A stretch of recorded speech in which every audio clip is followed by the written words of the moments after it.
Sige po, bago po tayo umupo, alam ko naman, nakakapagod po ba magpuri at magpasalamat sa Panginoon? Tandaan niyo po, kayo nakakapila sa ayuda, kayo nakakapila sa MRT, sa bus, sa jeep, pero huwag tayong mangalay pag iniaalay natin ang ating buhay sa ating Panginoon. Taas nga po natin ang ating Biblia, kung meron kayong dalang Biblia. Kung cellphone ang dala nyo, okay lang, sa susunod naniniwala ako. Biblia na ang bibili ninyo. Nakakabili kayo ng rubber shoes, nakakabili kayo ng dress, nakakabili kayo ng t-shirt, nakakabili kayo ng polo shirt. Bumili din kayo ng Biblia. Dahil sigurado kapag hawak-hawak nyo ang Biblia, hindi nyo makakalimutan na dala ninyo ang katotohanan, ang katagumpayan, ang salita ng Diyos sa inyong buhay. Kaya naman minsan nagsiselfone tayo, sasabihin natin, kasi madali. Sabi ko nga sa mga kapatiran natin last Monday sa Prayer Mountain, paano kung yung cellphone malobat? Wala ka nang babasahing Biblia. Paano ngayon kung hindi mag-update yung cellphone mo? Hindi ka makakapagbukas ng application. Paano kung wala kang data? Hindi ka makakapagbukas ng Biblia kung kailangan mo ng data. Pero kapag laging dala mo ang salita ng Diyos, it is a bold statement. Tandaan mo, pag ikaw ay may sasakyan, hindi pwedeng makakalimutan mo ang wallet at lisensya mo. Dahil kahit tama ka sa labas ng lansangan, kapag nabangga ka, mali ka pa rin dahil hindi ka dapat nagmamaneho sa labas ng lansangan kung wala kang dalang lisensya. Kung yung wallet mo hindi mo nakakalimutan, huwag mo sanang makalimutan ang salita ng Diyos sa iyong buhay. Kung hindi mo nakakalimutan na kumain, mag-almusal sa umaga o mag-midnight snack sa gabi, huwag mo rin kalimutan na magbasa ng salita ng Diyos. Itaas po natin ang ating Biblia. Sabihin mo sa oras at sandali ito ang aking Biblia. Ako ang sinasabi ng salita ng Diyos. Magagawa ko ang sinasabi ng salita ng Diyos. Ang aking isipan ay alerto. Ang aking puso ay tatanggap ng salita ng Diyos. Hindi ako magiging kagaya ng dati, sapagkat ang salita ng Diyos ay hindi nagbabago, makapangyarihan at bumabago ng buhay sa pangalan ni Kristo Jesus. Amen. Lagi ko naririnig kay Pastor Ken yung sinasabi ni Joel Austin, dahil pinapakinggan niya yun. Hindi porket nag-i-encourage yung tao, mali na yung turo. Tandaan po natin, in the book of Romans and 1 Corinthians, there's a ministry of encouragement.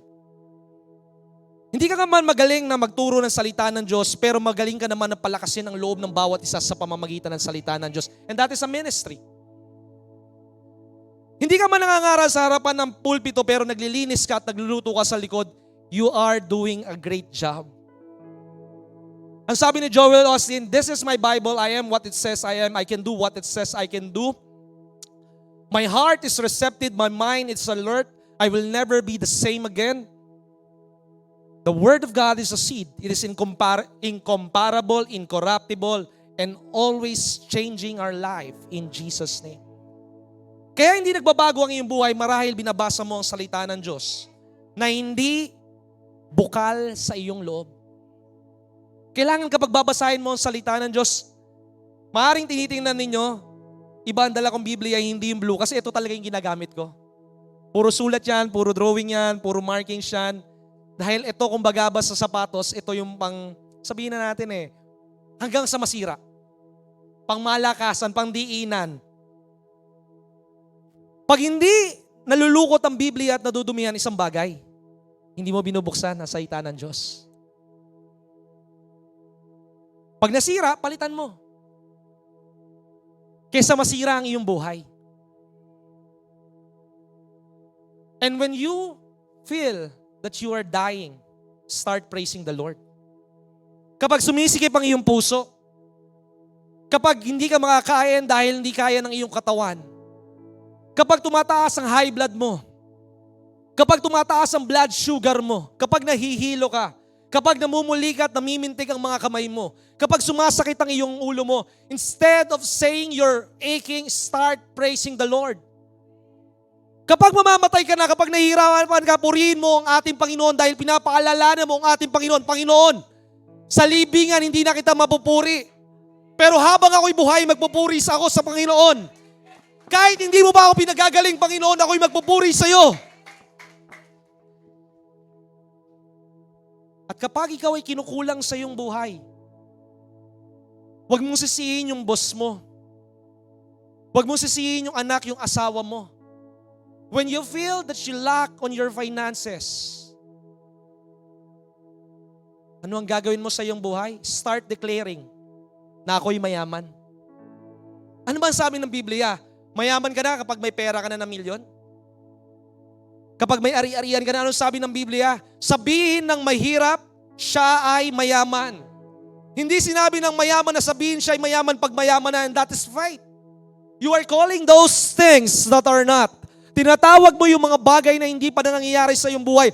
Kahit magtaasan ang presyo ng bilihin, kahit marami ang gastusin, hindi mauubusan ng tustos sa iyo ang ating Panginoon sapagkat siya ang may-ari ng langit at lupa, siya ang may likha sa iyo. Kung ang mga ibon sa langit hindi pinababayaan ng ating Panginoon, ang sabi ng salita ng Diyos sa mga sumusunod at nagtitiwala sa Kanya, I will command the blessing to come on your storehouse, I will command the blessing to come on your bank account, I will command the blessing to come on your wallet, I will command the blessing to serve you because you trust in God.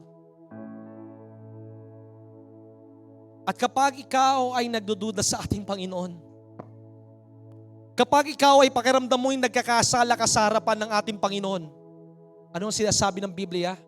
Start praying. Watch and pray so that you will not fall on temptation. Pray so that you will not sin. Pag pakiramdam ko, nakaka-offend ako ng ibang tao na nanalangin na daw sa Panginoon, Panginoon, shut down my mouth. Panginoon, magbalik loob ako sa iyo, Panginoong Jesus. Panginoon, alam ko, Panginoon, na ako lang ang nagsasalita. Kailangan ko yung presensya mo na nagsasalita sa aking buhay. Sa mga manganganta, sa mga manunugtog, sa mga naglilingkod sa ating Panginoon. Being in the ministry, it is not your job. It is not your work. Being in the ministry, it is an act of your worship unto the Lord. Huwag lamang tayo kumakanta, tumutugtog, nagsasayaw, naglilingkod sa Panginoon kapag nasa simbahan. Ikaw man ay nasa kusina, ikaw man ay naliligo, ikaw man ay nagtitinda, ikaw man ay nagmamaneho. Pag sumakay kayo kahit saan man sasakyan ng aming pamilya, makikita mo, puno yun ng kanta ng salita ng Panginoon. Kapag ako'y nag-iisa, kasama ko ng aking pamilya, nag-uumpisa kami na magsalita sa ibang wika. Hindi kami aalis ng tahanan na hindi kami nananalangin, tanungin mo ang iyong sarili. Hindi kami magtatapos ng araw na hindi kami nananalangin. Hindi kami ilalabas sa tahanan na hindi kami nagko-communion. Dahil sinasabi namin sa inyo, sinasabi ni Pablo, sinasabi ng Korinto 11, do it as often as you can. Hindi sinabing tuwing first Sunday lamang ito. Subukan mo simula sa oras at sandaling ito. Do a daily communion in your life because you are being reminded of who you are. Ang kaaway, talunan ng kaaway, nasa paanan mo. Huwag mong hayaan na malinlang ka ng kaaway, nasasabihin sa iyo ng kaaway dahil marami kang maling desisyon kaya ikaw ay pinarurusahan ng ating Panginoon. Nagkaroon ako ng maling desisyon sa aking buhay para ako'y matuto at maranasan ko ang biyaya at grasya ng ating Panginoon na hindi ako karapat-dapat pero ang Diyos ay tapat sa aking buhay. Hindi ako tumitingin sa dami ng bilang. Pero aminin ko, masaya ako kapag tayo puno ngayon. Pero mas masaya ang Panginoon kapag pag-uwi natin sa ating tahanan, kung paano ka magpuri at magpasalamat sa Panginoon, ganun ka pa rin sa iyong tahanan. It's about alignment. Alam mo yung alignment? Ikaw ay nakahanay, nakatutok, nakapattern sa ating Panginoon. Stop being inconsistent and then you are asking God, Panginoon, bakit hindi mo pinagpapala? Pinagpapala ka pa rin ng Panginoon. Kahit ikaw ay makasalanan. Kasi ang sabi ng salita ng Diyos in Romans 5 verse 8, while you are yet sinner, Christ died for you. He loves you so much. Kaya makikita mo ano man ang ating pagkukulang, hindi ka man nakakapanalangin, but I am not saying na magpatuloy ka na huwag manalangin at magbasa ng salita ng Diyos. I am saying, ganun na lamang ang pagmamahal at pagtitiwala sa iyo ng ating Panginoon na malaki ang ginagawa niya sa iyong buhay. Ang kailangan mo lang ay magbalik loob sa ating Panginoon. Dahil kapag nagbalik loob ka sa ating Panginoon, magbabalik ka sa pinakamataas na posisyon ng iyong buhay because repentance is going back on the penthouse. It's not too late.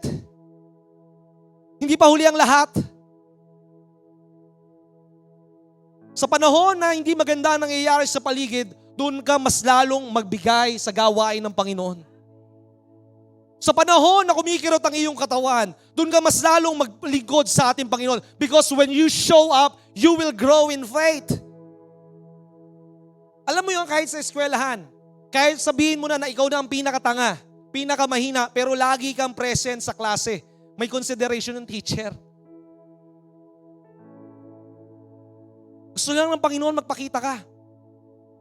At dahil lagi ka nagpapakita, makikita mo, tinatrabaho na before God changed you on the outside. Transformation, kaya nga ang titulo ng mensahe natin for today, you are being transformed by the Holy Spirit. Or you are conforming in the pattern of this world.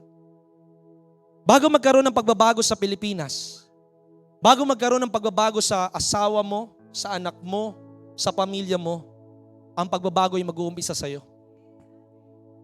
Dahil ikaw nakakarinig ng salita ng Diyos, sila hindi. Ang gusto nila makita, ikaw ba pag-uwi mo sa bahay, tatanungin mo lang sila sa asawa mo, nasaan na yung pagkain? Kung wala pang pagkain, makipagkwentuhan ka muna. Magpasalamat ka sa Panginoon. Hindi puro dakdak ka. Dahil kahit maliit ang ating dila, ang ating bibig, ito'y makapangyarihan. Hindi nila tinitingnan yung mga verse na ating sinasabi. Dahil unang-una, hindi naman nila kilala ang Panginoon. Pero makikilala nila ang Panginoon kapag nakita sa iyong buhay. The greatest preaching that I can give you, madali ang mangaral. Mag-aaral ka ng Biblia, mag-research ka kay Google. Pero pinakamahalaga, yung relasyon mo sa banal na Espiritu. Madaling kumanta. Kung ano ang lineup ngayon, ibibigay na yun siguro ni Brother King o kung sino man ang naghahanda ng awitin ninyo, memorizein mo. Pero ang pinakamahirap, ang pinakamagandang kanta at pangangaral ng ating buhay, mismo yung ating buhay. Kung ikaw ba ay sa pagtatrabaho mo, magaan ang iyong katawan. Kung ikaw ba sa iyong pamilya nakikita si Kristo. This church is not after membership. This church is after souls being saved, being transformed, and being a Christ-like in their own life. Kailangan maging kawangis natin ang Panginoon. Hindi na kawangis na nanay o tatay mo. Anak ko, tuwan-tuwa kapag sinasabing kamukha niya ang tatay niya. Pero mas maganda kawangis natin ang Panginoon kasi kapag naging kawangis mo ang Panginoon, ikaw ay magiging mabangis pagdating sa katagumpayan sa iyong buhay, pero mababa ka kagaya ng isang dove o kalapate na mapagkumbaba. Tandaan mo sa ating buhay, hindi mauubos ang problema. At hindi din mauubos ang karanasan mo sa ating Panginoon kapag ikaw ay nagtitiwala sa Panginoon. The more na maraming masamang pag-uugali, the more na makita sa iyong pag-ibig ng ating Panginoon. Yes, nasasaktan tayo. Yes, nagtatampo tayo. Yes, nanghihina tayo. Pero huwag kang manatili doon sa ganung buhay. It should be just for a moment. Huwag mong patatagalin sa iyong buhay. Kaya nga lagi po natin titingnan, maaaring kakaibang simbahang ito. Dahil hindi lang tayo basta nangangaral base sa sinasabi ng salita ng Diyos, kundi atin itong ninanamnam, pinagbubulayan at isinasabuhay.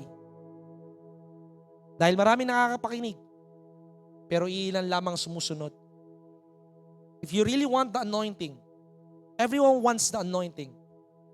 Because the anointing will break the yoke. The anointing is so expensive that the ingredients of the anointing is when you obey, which is costly. Ang pahid ng Panginoon, napakamahal. Pero sa loob ng pahid ng ating Panginoon, ang pinakasangkap nito ay pagsunod. At ang pagsunod ay mahirap para sa isang kagaya ko. Hanggat nabubuhay ang iyong sarili, magrereklamo ka. Hanggat nabubuhay ang iyong sarili, ang gagawin mo, ang nais mong gawin. Dahil unang-una ang pagsunod sa ating Panginoon, ito'y makakasakit sa iyo. Makakasakit sa kapamilya mo, makakasakit sa mga nasa paligid mo, pero ayaw mo naman silang saktan. But you have to pay the price. Because the anointing is not cheap. Yes, the salvation is free. Pero ang ginugol dito ng ating Panginoon, ng kanyang amay ang Panginoong Jesus, para tayo matubos sa pagkakasala. Bago tayo mangaral, kantahin natin, we need always the outpouring of the Holy Spirit. Dahil tandaan po natin, hanggat wala ang banal na Espiritu sa ating buhay. Yes, nasa bawat isa. Ang sabi ng Book of Ephesians chapter 1, the moment that you accept Jesus Christ as your Lord and Savior, you are sealed with the Holy Ghost. Pero tandaan mo, hindi mo laging kinakausap ang banal na Espiritu, kaya hindi sa'yo kumikilos ang banal na Espiritu. Quench not the Holy Spirit. Pag nasa atin ang banal na Espiritu, mauunawaan natin ang ginagawa ng Diyos sa paligid. Magkakaroon tayo ng kapahingahan, kaya hindi ka mababalisa sa pagdalo mo sa gawain ng Panginoon. Magkakaroon ka ng kapayapaan upang makita mo na may solusyon sa bawat problema. Magkakaroon ka ng kalakasan upang kahit nakakapagod ang buhay, hindi ka mapapagod. Last Friday, so back to back, Thursday, Friday, dahil walang magdadrive papuntang sa Prayer Mountain at susunduin yung mga kapatiran natin sa ushering team dahil nag-volunteer sila 5 days na akyat. Sabi ko, since walang akyat, ako na magdadrive. Malis ako ng 4 a.m. sa bahay, dumating ako ng 5:30 a.m. sa Prayer Mountain, 1.5 hour. And then ihatid ko sila ng Green Hills ng 8:30, 9 o'clock. Na-traffic ako, nakauwi ako ng bahay 12 o'clock. And then by 6 o'clock, 4 p.m. bumabiyahin na pa Green Hills hanggang overnight prayer ng alas 11. Alam nyo, isang bagay na natagpuan ko. Kapag may layunin ka sa iyong buhay, hindi magiging mahirap ang ginagawa mo. At kapag kasama mo ang Panginoon, magkakaroon ka lagi ng kagalakan sa bawat nangyayari sa iyong buhay. Nagiging mahirap sa iyo ang ginagawa mo, kagaya ng isang tatay, ng isang nanay sa kanyang anak. Kahit gaano kamahal ang kanyang, sabihin na natin, tuition fee, hospital bill, pangangailangan, gagawa ka ng paraan. Dahil mahal mo siya at may layunin ka na maipakita sa kanya that you are a great provider. Pero kapag kasama mo ang Panginoon, magkakaroon ka ng kagalakan. At kapag may kagalakan ka, yung sasalubong pa lang sa iyo sa pintuan kagaya ng ating mga usher, nakangiti na lahat at mawawala ang kabigatan mo sa iyong buhay. Sometimes, hindi mo kaya ipanalangin ibang tao. Hindi mo kaya maipag-encourage. Pero yung ngiti mo pa lang, it is already an encouragement unto us. Yung alam mo, visit na visit ka, kasi may nasira kang gamit sa bahay, na-delay ka, nabutasan ka na gulong o whatsoever, nakipagtalo ka sa asawa mo, pero nakita mo, si Sister Grace, nakita mo, si Brother Harvey, nakita mo, si Brother Angelo, nakita mo si Brother Harney, nakita mo si Brother Bear, gaganang yung buhay. Because that smile is a clear message that there is hope. Ngumiti lang tayo araw-araw. Hindi ka man kasing husay magsalita ni Pastora Magda. Maaari ka lang mo ang salita ng Diyos pero ikaw ay nabubulol na kagaya ko. Pero yung makita nila, maramdaman nila yung Espiritu mo magaan. You are already transferring the Spirit of joy, of thanksgiving unto them so that their burden will be lifted out. Magkakaroon sila ng kagaanan and that is a big blessing. Kantahin nga natin, alam po ba natin? Come Holy Spirit, fall on me now. We always need the Holy Spirit. Tandaan po natin, God is the master planner of our life. Jesus Christ is the executor of His plan. But the Holy Spirit, He will always teach you, remind you, and guide you para makalakad ka doon sa kaganapan sa krus ng Kalbaryo. Yung banal na Espiritu, iniwan niya sa iyo at sa akin ng Panginoon nung tinanggap mo siya bilang Diyos at tagapagligtas ng iyong buhay. As a promise that He will never leave you nor forsake you. Hindi ka nag-iisa sa iyong buhay. Hindi lang ikaw ang bumubuhat ng problema mo, ng mga bayarin mo, ng hulugan mo sa iyong bahay. Bibigyan ka ng karunungan ng ating Panginoon because the Holy Spirit is so wise that will give you the wisdom, that will give you the ways, that will touch the people's heart so that every burden that you are carrying, it will be light and easy.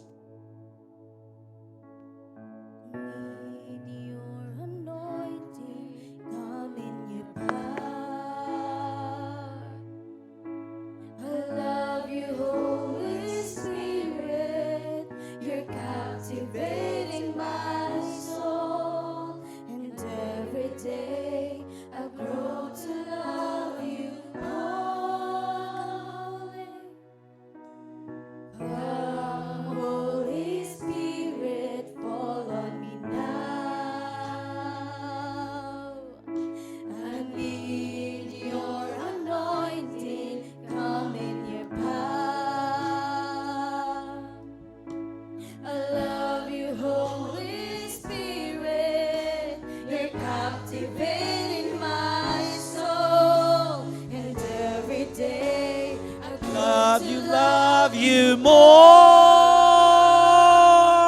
Reaching for your heart. You're all my life. It's your hand. drawing me closer to you. I feel your power in you. Nothing compares to this place where I Can see you face to face. I I worship you in spirit and in truth. I'm reaching for your heart. You hold my life in your hands, drawing me closer to you. I feel your power in you. Nothing compares to this place where I can see you face to face. I worship you in spirit and in truth. Bago natin tuloy ng kantaan, sabi ng Biblia, in the book of John, lagay nga po natin, Sister Aren. In the book of John, chapter 4, verse 24, ang sabi ng Biblia, let us worship God in spirit and in truth. Siyempre, naririnig natin kung paano yung let us worship God in spirit and in truth. Ang sinasabi dito that let us worship God because He is a spirit and worship Him in spirit and in truth. Yung pagsamba natin, huwag lang maging bibig natin.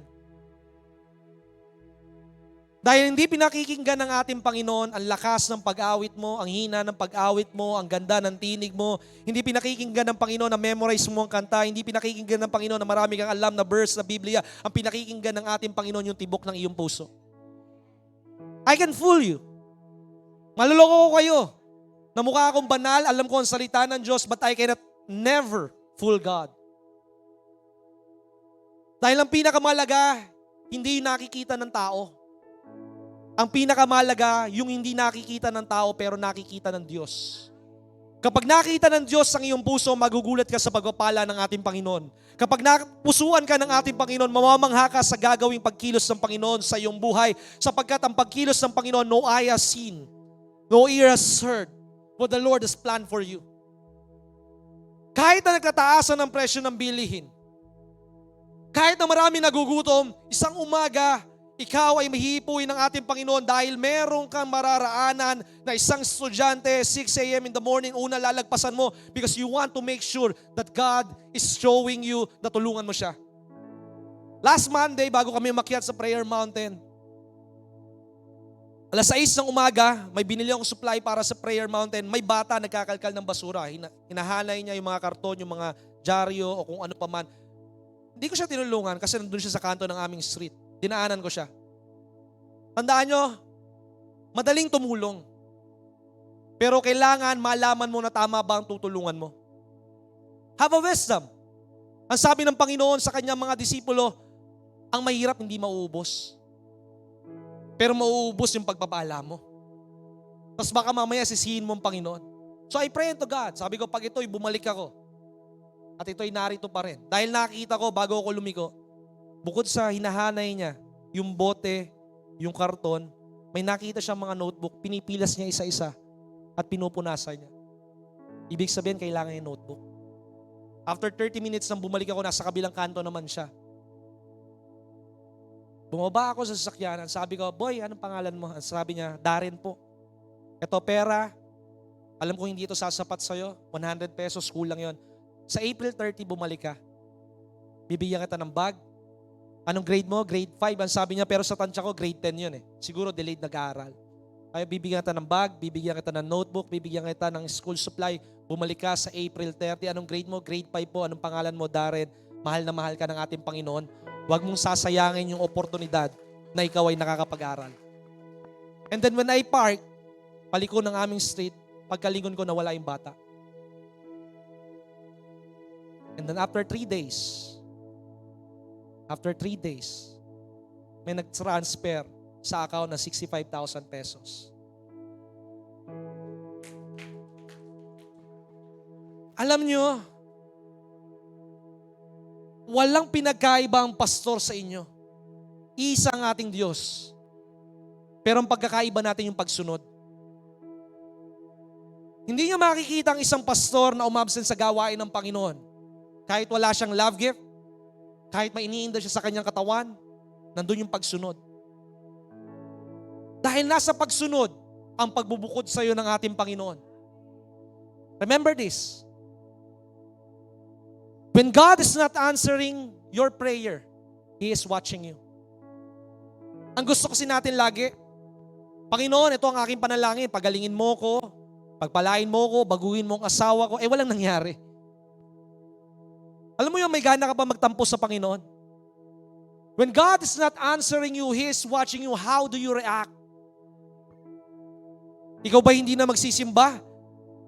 Sisisihin mo si pastor, pinalangin ako ni pastor, pero walang nangyari sa aking buhay. Tandaan mo, ang sabi nga ni Kenneth E. Hagin, ang sabi niya, be careful on who you are praying. Baka mamaya yung pinapanalangin mo, hindi naman 100% na naniniwala sa ating Panginoon. Kaya nga ang sabi ng Panginoon, then I realize, ang sabi ng salita ng Diyos sa kanyang bayan, hindi siya nakagawa ng malalaking himala, but He is an anointed man, He is the Son of God.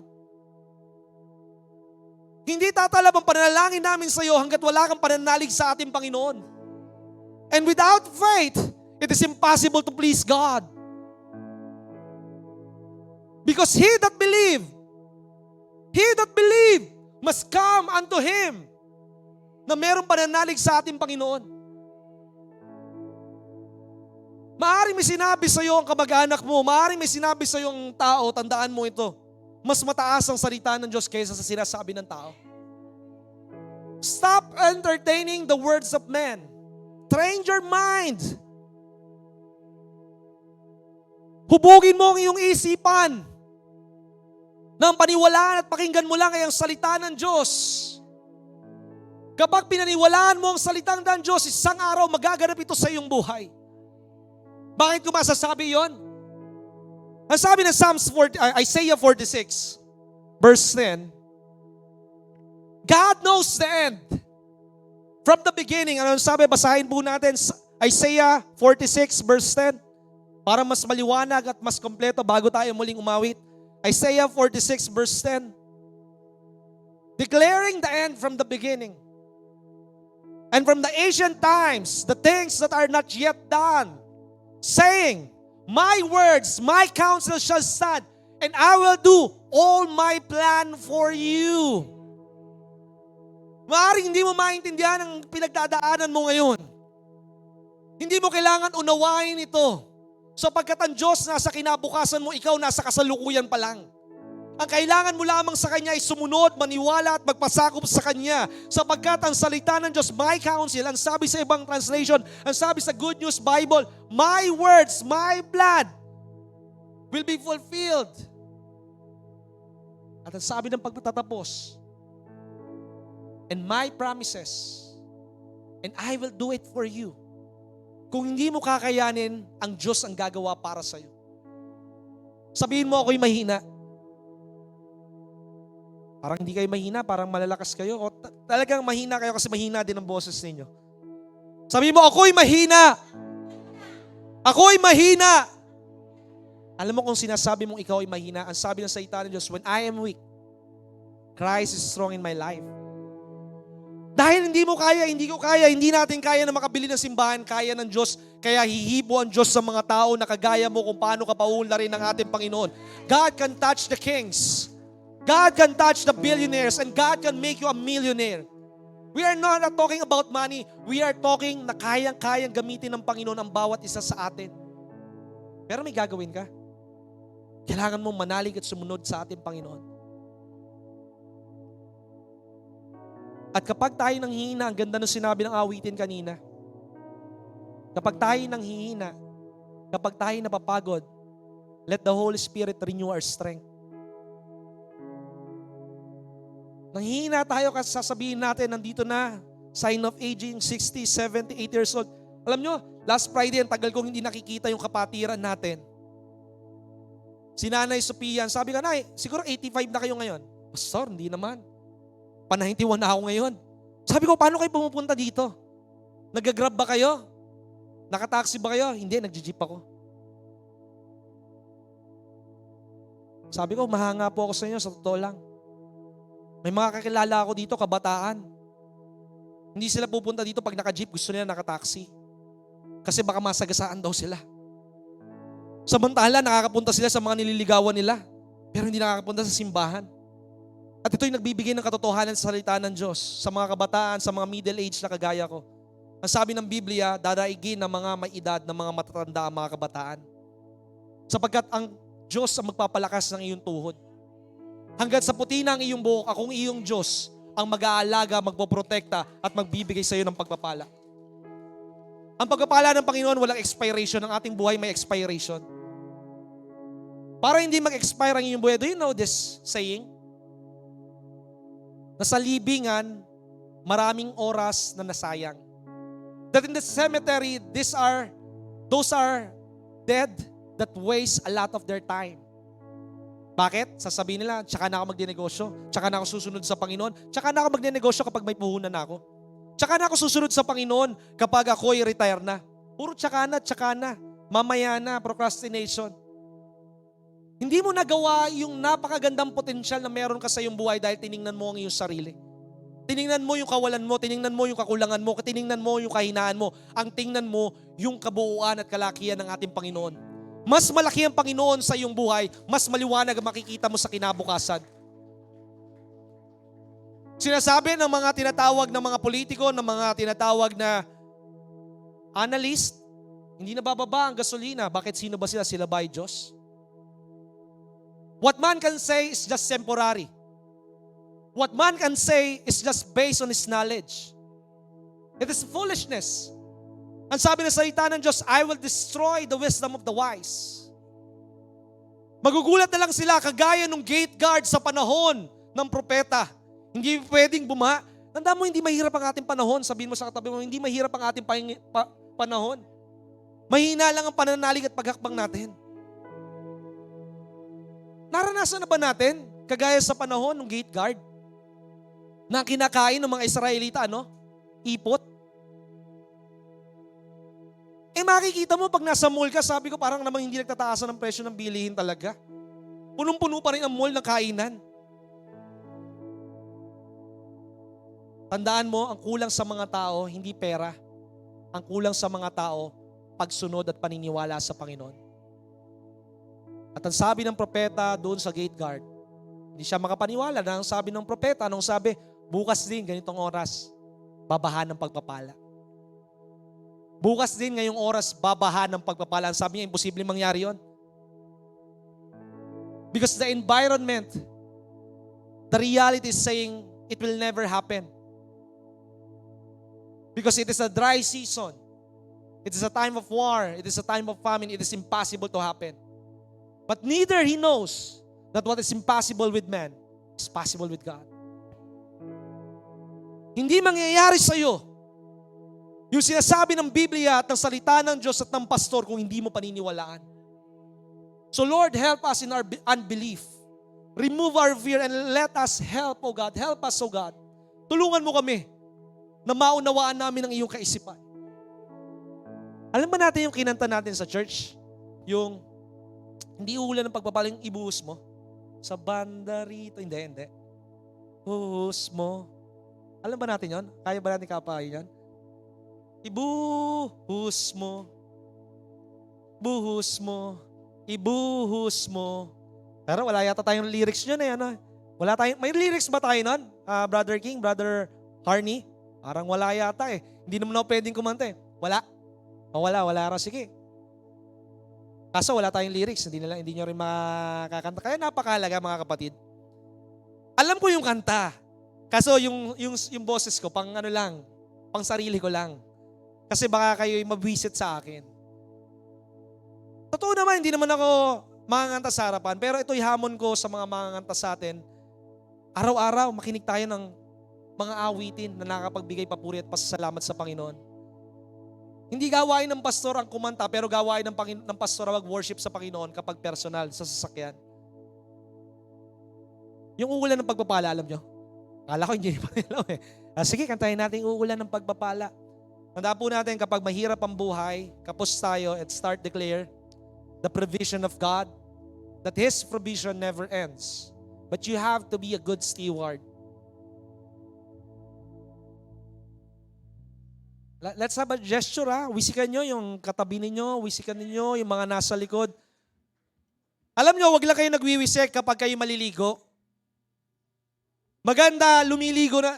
Yung may palabas nga, di ba? Hindi ko alam kung saan yun. Alam ko, Pilipino yun eh. Di ba yung gumaganon si yung babae, sino mga kanta si Sarah Geronimo? Kung sila ginagawa na sila'y sumasayaw, bakit ang mga Kristiyanong hiyang-hiyang sumayaw? Kayo sumasayaw sa school nyo, sumasayaw kayo sa kalye, sumasayaw kayo nung yung lagi ko naririnig sa tricycle, yung sundan mo ang beat, ano ba yun? Kung hawak mo ang beat, mali pa kasi hindi ako nakikinig eh. Pero bakit sa simbahan? Para tayong mga tuod. Tandaan po natin, kailangan lumambot ang ating katawan, pero mag-uumpisa ito kapag nagbukas ang ating puso at isipan sa Panginoon.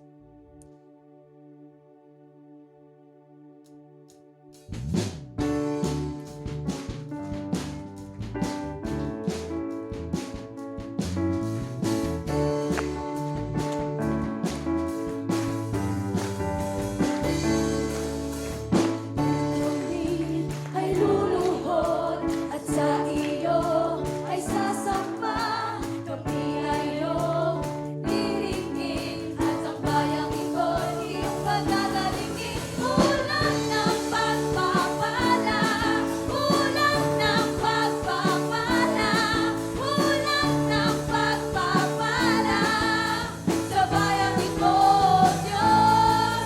Ulan ng pagpapala, ulan ng pagpapala. Sige, umikot po tayo, umikot tayo. Umalis tayo sa upuan. Sa bayang ito, O Diyos, ulos!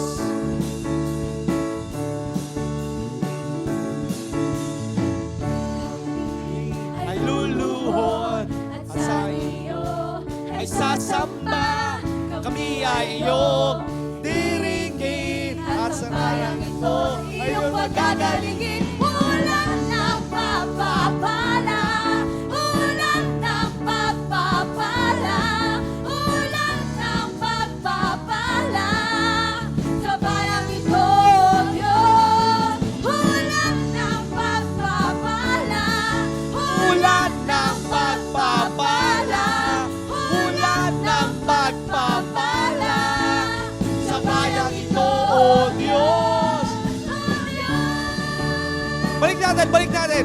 Balik natin, balik natin. Kesa sa bayang ito, balik natin sa bayang ito. Kesa bayan sa simbahang ito, uulan ng pagpapala. Palitan natin, sa pamilya ko, uulan ng pagpapala. Sa negosyo ko, uulan ng pagpapala. Sa ospital ko, uulan ng pagpapala. Sa law firm ko, uulan ng pagpapala. Sige.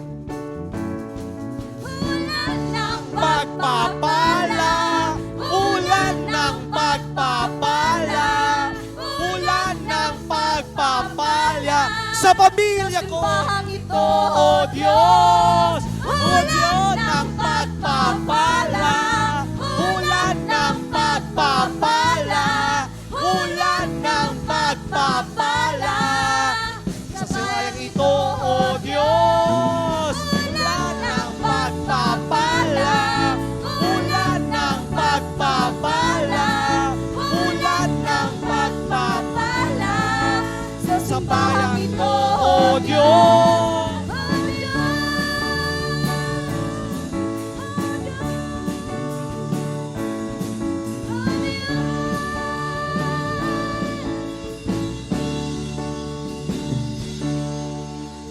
Praise God. At ang sabi ng propeta kay King Ahab, maganda ka. Simula sa araw na ito, after your drought, after the desert of your life, papatak ang ulan. I remember, kung hindi nyo po naaalala, kailan ba ako nagturo dito? March yun bago ko mag-birthday, March 22. Sabi ko po sa inyo, between 7 to 9 weeks, mag-uumpisang bumaba ang presyo ng gasolina. And true enough, simula sa Tuesday, bababa ng 10 piso. Alam nyo, nalulungkot lang ako. Bababa ng 10 piso ang tao, mareklamo pa rin. 10 piso lang, 80 pesos lang itinas. Buti nga, bumaba eh. Hindi, bakit nung nagtaas, hindi naman agad 150 pesos, pa 20, 20, 17, 17 muna eh. Alam mo, ang tao ungrateful. Hindi naman naging 150 agad yung gasolina, yung diesel eh. Hindi ko sinasabi na hindi ako natataasan ng taas. Kaya nga sabi ko kay Sister MJ, kay Brother Aris, kailangan pag-aakyat naman sa Prayer Mountain, wag lang dalawa.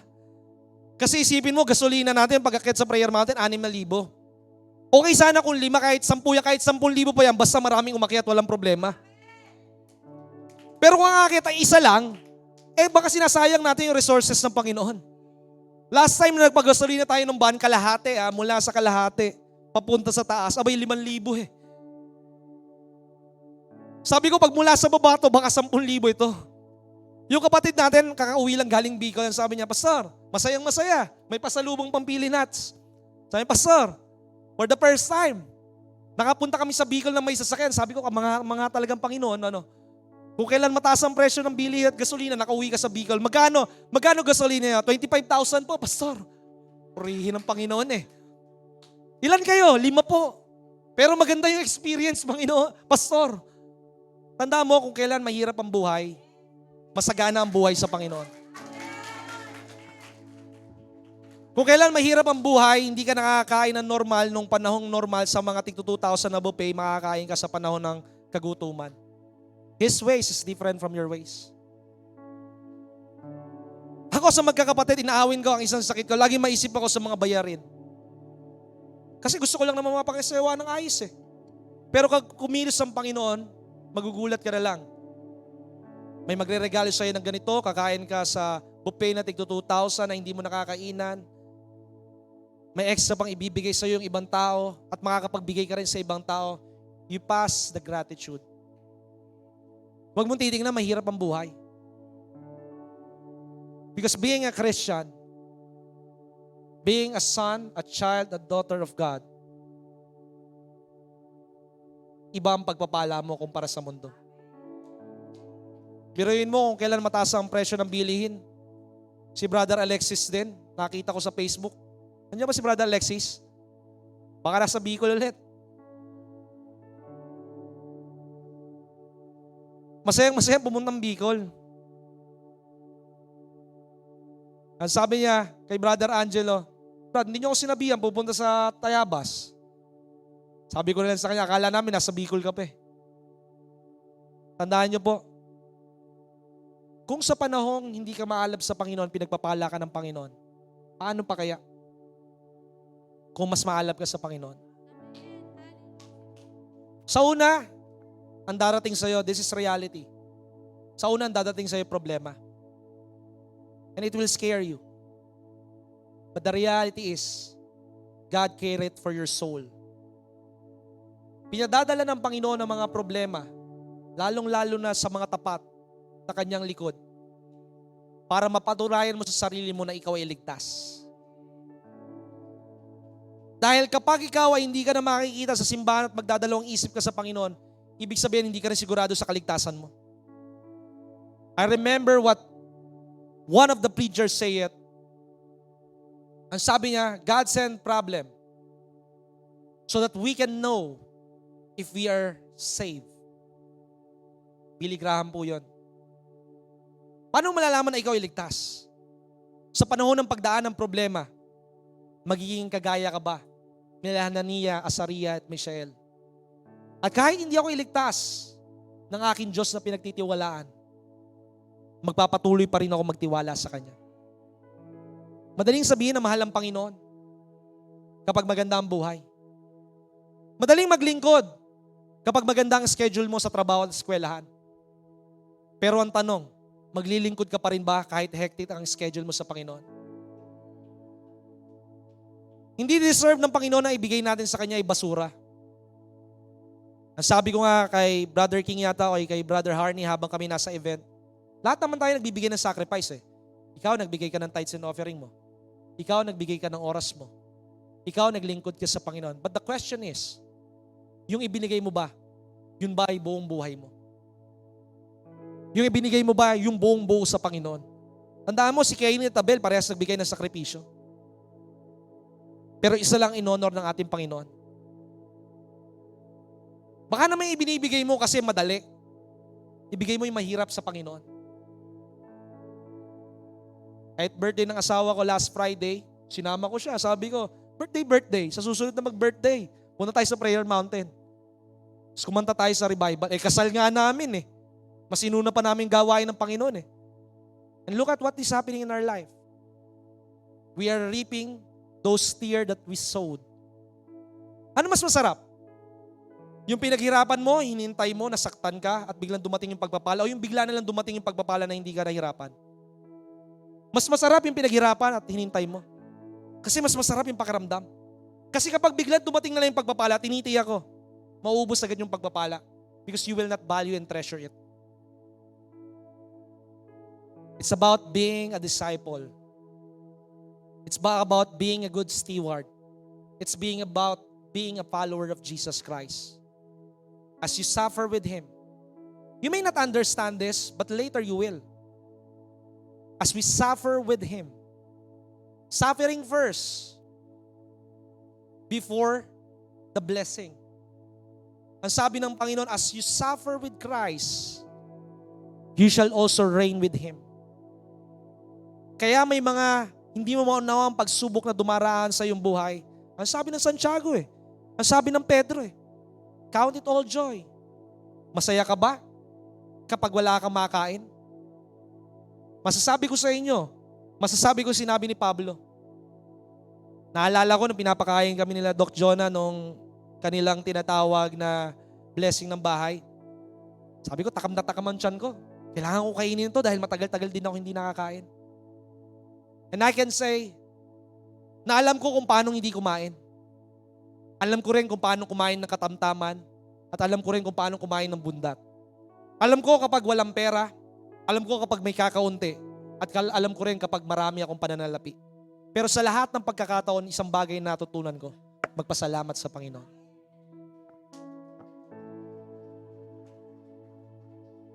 Ang pinakamahirap sa buhay ng tao ay paghihintay. Kaya nga, ngayon ko napagtatwa, ang sabi ng Biblia, those who endure until the end will receive the crown of life. Ang buhay, hindi pabilisan sa karera. Ang buhay kung sino makakapagtapos sa finish line. Marami nag-umpisa ng tama, pero bumaliktad.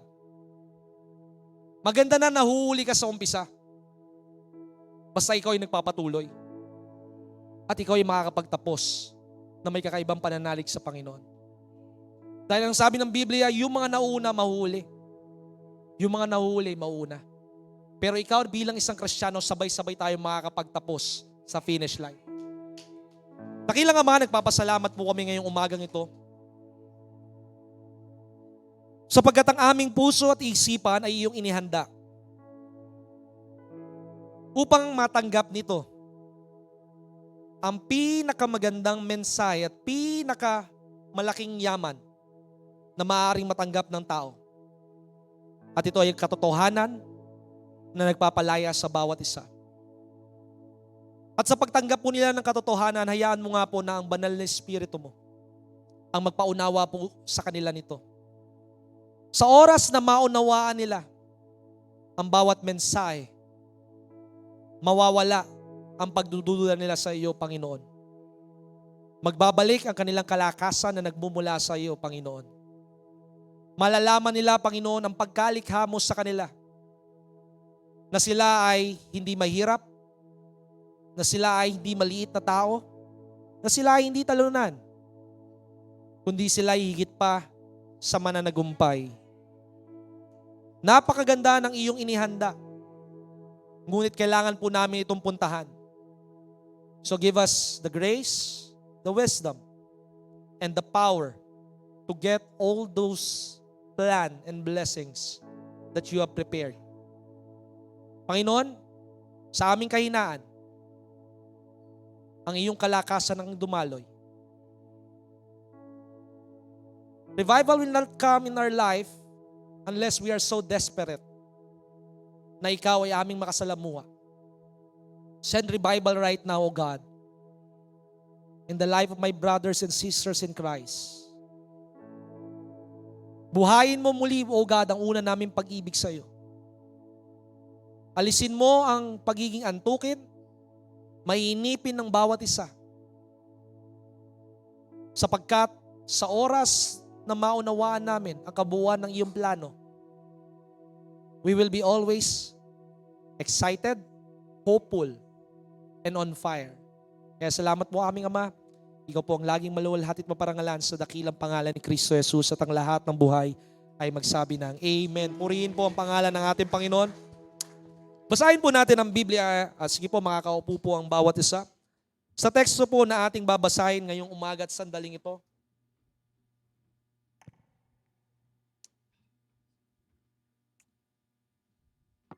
napakaganda po ng ating pag-uusapan ngayon.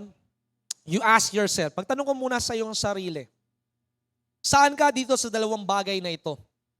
Ang sabi ng ating titulo po ngayong umagang ito, tandaan po natin, Sister Aren, lagay natin ang title po natin for this morning, Are you being transformed or are you conforming to the pattern of this world? Transformed by the power of the Holy Spirit or conforming in the pattern of this world? Ikaw ay nakikinig dyan, hindi lamang para magkaroon ng kiliti sa iyong tenga. Ikaw ay nakaupo dyan, hindi lamang para umupo, para magawa ang dapat na pinagagawa sa iyo ng nanay, tatay mo, ng salita ng Diyos. Maaaring tinatanong mo ang iyong sarili, bakit paulit-ulit na bumabalik ka sa simbahang ito? Paulit-ulit na bumabalik ka sa simbahang ito dahil unang-una dahil sa Panginoon. Pero higit sa lahat, dapat umukit sa ating puso at sa ating isipan ang salita ng Diyos. Umukit sa iyong isipan. Ano ba yung tinatawag na umukit? Magkaroon ng marka sa iyong puso at isipan kung sino ka sa harapan ng ating Panginoon. Na ikaw ay nakahanda sa siksik, liglig at nag-uumapaw na pagpapala ng ating Panginoon. Na ikaw ay merong magandang plano sa iyo ng ating Panginoon. Kaya ang laging sasabihin mo, Panginoon, narito po ako, gamitin mo po ako. Alam mo, nagiging problema sa atin, Panginoon, gusto kitang gamitin para sa sarili kong pangarap. Panginoon, gusto kitang gamitin, Panginoon, para sa aking katagumpayan. Hindi. Kailangan ikaw ang gamitin ng ating Panginoon para sa kanyang kaluwalhatian. Kaya nga kailangan ang unang-unang babaguhin sa atin ng Panginoon, hindi mo na babaguhin ng Panginoon. Unang-una, yung pagiging chismosa mo. Hindi mo na unang babaguhin ng Panginoon yung estado mo sa iyong buhay. Maaaring ngayon ikaw ay nangungutang, may utang. Maaaring ngayon ikaw ay masama ang iyong pag-uugali. Pero ang unang-unang babaguhin ng ating Panginoon, tandaan mo ito. Kung masama man ang ugali ng kasama mo sa tahanan, kung masama man ang katrabaho mo, ang bossing mo, masama man ang mga nasa paligid mo, hindi para sila ay layuan mo. Kundi para sila ay ipanalangin mo, para sila ay ibigin mo, para sila ay unawain mo, sapagkat minsan sa iyong buhay, ikaw ay inunawa ng ating Panginoon. Minsan pakiramdam natin sa ating sarili na tayo ay banal. Kung kayo man ay nasaktan sa tao, kung kayo man nasaktan sa isang pastor na kagaya ko, patawarin ninyo ako dahil ako'y tao lamang din na kagaya ninyo. Kaya ang dinadalangin ni Pablo, ang dinadalangin ng mga apostol ng ating Panginoon, isa lang ang solicitation na meron sila.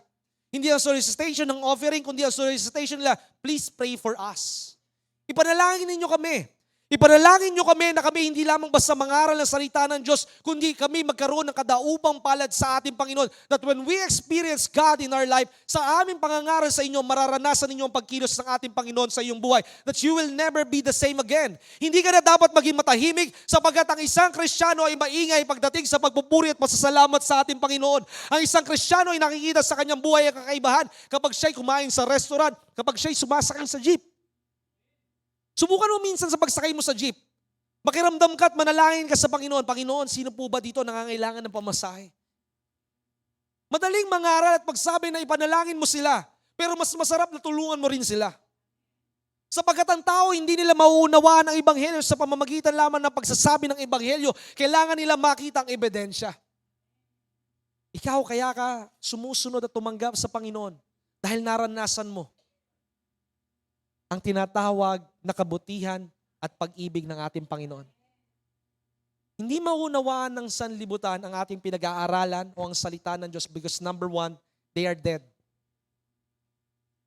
Kaya ba ng isang patay na maunawaan na may nagagalit pa sa kanya? Hindi.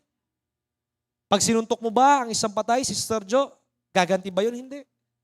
So kahit anong pagtuturo mo sa isang patay, Maaaring ang isang tao ay humihinga. Kaya siguraduhin mo sa iyong sarili, hindi ka lang basta humihinga. At hindi ka lang basta humihingi sa ating Panginoon, kundi buhay ang ating Panginoon sa iyong buhay. The more that you have the Word of God in your life, the more that it kills your flesh. Dahil ano ba ang papatayin ng salita ng Diyos? Yung iyong laman. Yung pagiging mareklamo mo, bakit? Ano ba ang salita ng Diyos? It is a sword. It is sharper than any double-edged sword in your life. According sa statistics, kaya kailangan kumilos ang simbahan. According sa statistics, our season, our generation has the highest rate of suicide and depression. Minsan nga sinasabi ko sa aking asawa, alam mo, Beb, gusto ko magtayo sa Facebook ng depression hotline. Pero syempre, kailangan ng oras, kailangan ng panahon, saka kailangan ng kahandaan sa Espiritu. At higit sa lahat, kailangan ng pagsama sa Panginoon. Maganda yung ideya. Pero hindi ko pwedeng gawin yung ideya hanggat hindi ako binibigyan ng Panginoon ng go signal. Marami nade-depress. Naalala ko, ang sabi ng isang pastora mula sa malaking simbahan, alam niyo po ba, pastor, nung panahon ng COVID, between 2020 hanggang 2022, napakarami ng estudyante sa University Belt na tumatalon sa gusali ng kanilang paaralan pero hindi nababalita sa pahayagan. Totoo naman, wala kayong nabalitaan na tumatalon sa mga eskwelahan. Bakit? Syempre, yung magulang nila walang trabaho. Sila, paano sila makakain? Nasa eskwelahan sila. Paano yung kanilang kinabukasan? Maaaring sa mga kabataan ngayon, hindi nyo maunawaan yung mga aking pinagsasabi, pero darating din kayo na kayo tatanda din. Kaya kailangan habang bata pa kayo, punuin nyo ang buhay ninyo ng salita ng Diyos upang kayo magkaroon ng karunungan, hindi lamang basta katalinuhan. Ang katalinuhan makakapagbigay ng pagkakaunawa sa isipan at makakapagbigay ng magandang trabaho, pero ang karunungan na nagmumula sa Panginoon, magkakaroon ka ng pangunawa sa walang hanggang buhay. Maganda ang medalya. Congratulations sa lahat ng merong medalya sa pagtatapos ng recognition, graduation. Medal is good, appreciation is good, certificate is good. Pero ang pinakamahalaga, yung buhay mo sa bahay. Yung buhay mo sa harapan ng Panginoon. Yung buhay mo sa harapan ng maraming tao. Yung award, makakalimutan ng tao yon. Yung certificate, yung recognition, malulumat, masisira, masusunog yon. Pero yung pangalan mo na nakasulat sa aklat ng buhay, at kapag binuksan ng ating Panginoon itong batang ito, itong kapatid na ito na nagsisimba sa biyaya ng Diyos Christian Fellowship, hindi lang siya basta nagpupuri sa Panginoon, kundi siya ay sumusunod sa bawat salita ng Diyos sa kanyang buhay at siya ay laging puno ng pag-ibig sa lahat ng kapatiran sa simbahan.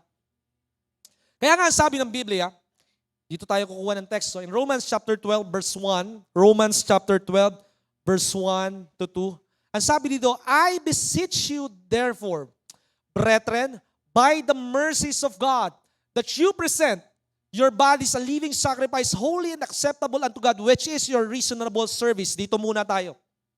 Hinahamon tayo, Nino ni Pablo, na ialay muna natin ang ating sarili bilang isang buhay na haing handog sa harapan ng ating Panginoon.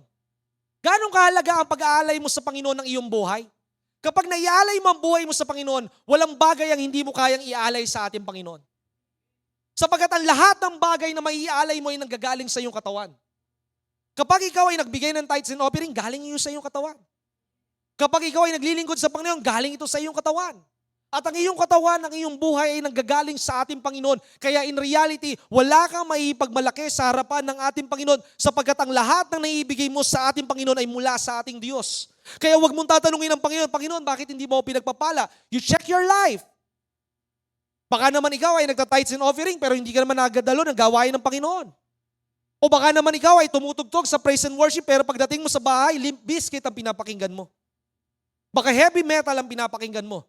We should have a consistency sa ating ginagawa. Hindi pwedeng tayo namamangka sa dalawang ilog. Baka naman sa simbahan, doon ka lang nakakapag-pray kapag sama-sama nagpe-pray ang mga workers. I am not being a judgmental person. I am checking the reality. Maaari sabihin natin na puno ka ng kaabalahan sa iyong buhay. Tandaan mo, isang bagay ang pinapakita na abala ka at pagod ka sa iyong buhay. Alam mo bakit ka napapagod sa iyong buhay? Bakit puno ka ng kaabalahan? Isang bagay. Kulang ka ng salita ng Diyos.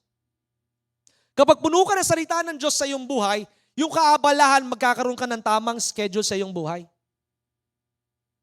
Kapag puno ka ng salita ng Diyos sa iyong buhay, hindi ka mapapagod sa iyong buhay dahil napakaganda ng sinasabi ng salita ng Diyos. That man shall not live on bread alone. Yung pagkain ng tinatawag na pangkakainin na physical, ito'y makakapagpalakas ng iyong katawan, pero yung kalakasan ng iyong katawan ay mauubos dahil sa problema sa paligid. Do you know? When your body is full of fear, alam po natin ito, lalong-lalo ng isipan mo. Kapag puno ka ng takot, puno ka ng kabigatan sa iyong buhay, puno ka ng mga isipin, your body becomes drained. Napapagod ang katawan mo. Kaya nga alam mo, ano ang nakakapagod sa buhay na trabaho?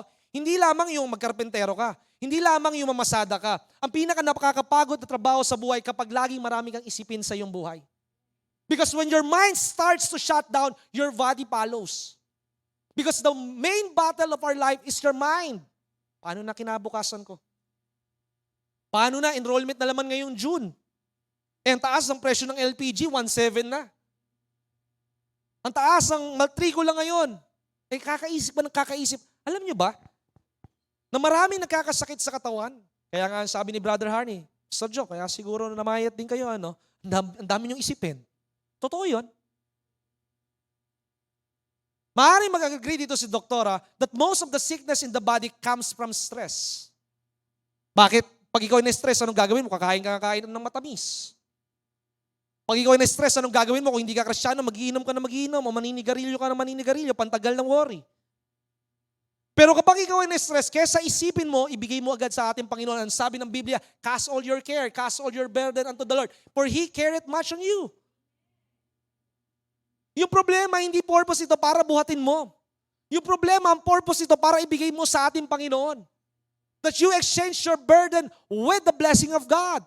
Madaling sabihin, mahirap gawin.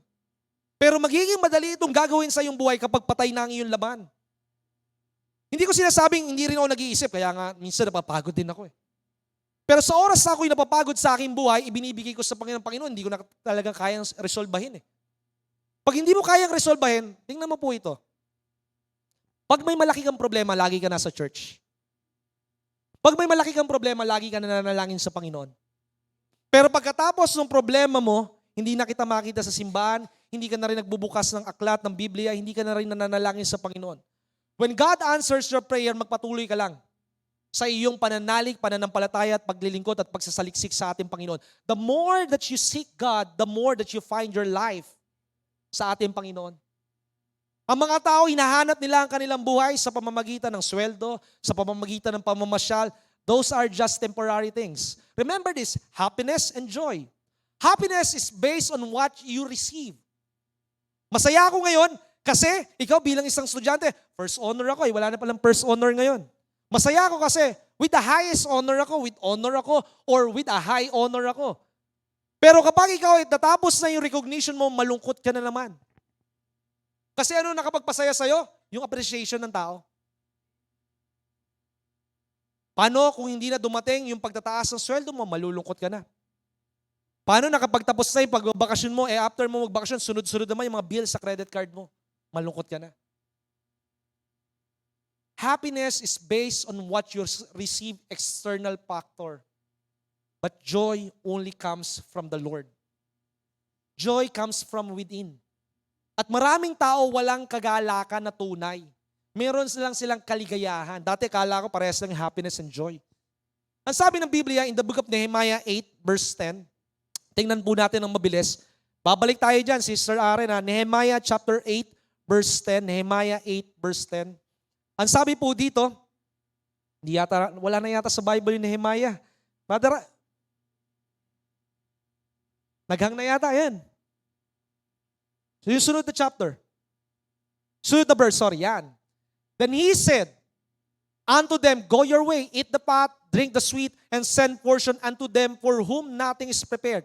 For this day is holy unto the Lord. Sabi mo, this day is holy unto the Lord. Isipin po natin ito. This day is holy unto the Lord. Binigyan tayo ng Diyos ng 6 na araw na tayo magtrabaho. Isipin po natin ito. Ang sabi sa book of Genesis chapter 2 verse 16 to 17, kainin mo na lahat ng kakainin mo. Pero wag lang ang punong ito. Pero ano ang ginawa ni Adan at Eva? Kung ano pa yung pinagbawal, yung pa ang gusto nila. Ang tao laging iisipin yung makakapagbigay sa kanila ng kaligayahan na pansamantala. Ang tao laging greedy. Ibinigay mo na yung 99 ang gusto pa niya, pati yung nag-iisang tinira mo. Ang tao binigyan na ng 6 na araw para magtrabaho, pero sa ika-7 araw, laging sasabihin niya, hindi naman ako mabibigyan ng simbahan o ng pastor o ng gawain ninyo, ng pananalapi. Magtatrabaho pa rin ako. Alam niyo ba bakit mahirap pa rin ang maraming tao? Because they forget one thing, that God ordained every day. Ang sabi ng Biblia in the book of Psalms 128, verse 1 to 2, this is the reason. Maaaring nagsisikap ka, pero kapos ka pa rin. Maaaring nag-iipon ka, pero kapos ka pa rin. Alam mo ano ang problema? Psalms 128, verse 1. Ang sabi sa isang translation, blessed is everyone that feareth the Lord. Ang sabi sa isang translation, happy is the man who obey the Lord. The word fear means you obey the Lord. Kailangan sundin mo ang Panginoon. Hindi tayo nag-aaral ng salita ng Diyos para lamang makinig. Nag-aaral tayo ng salita ng Diyos para ito'y sundin. At kapag sinunod mo ang salita ng Diyos, ano ang mangyayari sa iyong buhay? Then you will have life, then you will have blessings, then you will have promotion. Dahil yung sinasabi kanina ng Nehemiah chapter 8, pero dyan pa rin tayo, the joy of the Lord is my strength. Paano ka magkakaroon ng kalakasan sa pamamagitan ng kagalakan na mula sa Panginoon? Do you know the joy of the Lord? Alam mo ba yung kagalakan na mula sa ating Panginoon? Yung kagalakan na nagmumula sa ating Panginoon, na willing-willy ang ating Panginoon na ikaw ay pagpalain. Na willing-willy ang ating Panginoon. Merong isang kwento, umaten last Sunday, naalala ko siya dahil sa isang napakagandang patutuan ng kanyang buhay. Yung ating isang kapatiran sa Green Hills, si Sister Paz, yung kanyang anak, bumili ng isang item lamang sa isang hardware na nasa mall. Way back 2016, naalala ko siya dahil muli siya nakasimba dahil malayo na ang kanilang tahanan, somewhere in Rizal. At nung bumili siya ng hardware materials, naniniwala ako, sabihin mo sa katabi mo, para sa akin yung pagpapala. Alam mo ba kapag sa'yo nakapangalan yung pagpapala, walang ibang tao makakakuha ng pagpapala. If your name is on it, your blessing is sure. Tandaan mo, kapag mali ang pangalan, mali ang address, hindi dadating sa'yo yung parcel na in-order mo. Ang sabi nitong babaeng ito, naalala ko yung patutuo niya way back 2016 kasi umaten siya ulit. Tinanong ko, kamusta na po kayo? Parang hindi kayo tumatanda. Ilang taon na po ba kayo? 68? Hindi po, pastor. 78 na po ako. Tingnan mo yung katabi mo, bata pa yan eh. Ba't mukhang mas matanda pa kaysa sa'yo? Marami sigurong problema yan. Mamaya, libre mo muna ng siomay sa baba. At itong kapatiran natin kay Kristo, 2016, yung anak niya bumili ng item sa isang hardware sa mall. So doon sa hardware, kapag may na-reach ka na 800 pesos, may isa kang raffle entry. Inulog niya. Siyempre, ang dami na nananalangin. Baka isa na nananalangin doon. Si Brother Bernard, manalo sana ako ng brand new na Ford Everest, blah, blah, blah. Isipin nyo, out of 5, 6, 7 million siguro na sumali doon buong Pilipinas, yung pangalan niya yung nabunot. So dami na nanalangin. Pero yung pangalan niya nabunot, bakit? Para sa kanya talaga yun. Kaya kapag para sa iyo ang pagpapala, kahit anong gawin ng kaaway, para sa iyo yun. Kung para sa iyo yung negosyo, para sa iyo yun. Kung para sa iyo yung posisyon, para sa iyo yun. Hindi ko sinasabing tulugan mo, hindi ko sinasabing maging tamad ka. Ang sinasabi ko, anuman ang ginagawa mo, gawin mo ito para sa Panginoon. At kapag ginawa mo ito para sa Panginoon, trabaho niya para ikaw iangat sa iyong buhay. Kasi ang sinasabi ng Biblia, blessed is everyone. Everyone, ibig sabihin lahat tayo. Hindi lang dapat ang pastor na papagpala. Kailangan maranasan nyo rin ang pagpapala. Maranasan nyo rin ang himala. Hindi ko po kayo mapipilig sa mataas na pananalig. Pero patuloy namin kayong hahamunin na mabuhay sa pagtitiwala sa Panginoon. Hindi ko kayo mapipilit na huwag kayong uminom ng gamot. Do it. At samahan kayo ng ating Panginoon. Hindi ko kayo mapipilit na ang Sunday ay bakantihin nyo para sa Panginoon. Do it! Pero kami, gagawin namin ang alam namin na nararapat at tama sa harapan ng ating Panginoon hanggang kayo ay dumating sa tinatawag na paglago sa pananampalataya at pananalig sa Panginoon. Blessed is everyone that feareth the Lord. Pinagpala, masaya. The word bless, masaya. Tanungin mo nga sa katabi mo, masaya ka ba na nasa gawain ng Panginoon ngayon? O nasasayangan ka sa iyong oras? Kasi dapat sana natutulog ka pa ngayon. Dapat sana ikaw ay nasa beach. Dapat sana ikaw ay nag-overtime. Dalawang bagay lang eh. Masaya ka o nasasayangan ka sa iyong oras at dinadalangin mo na sana si pastor, kausapin ng Panginoon, natapusin na ang pangangaral kasi may naghihintay pa sa akin ng alauna. Baka maaaring ikaw ay narito sa oras at sandaling ito.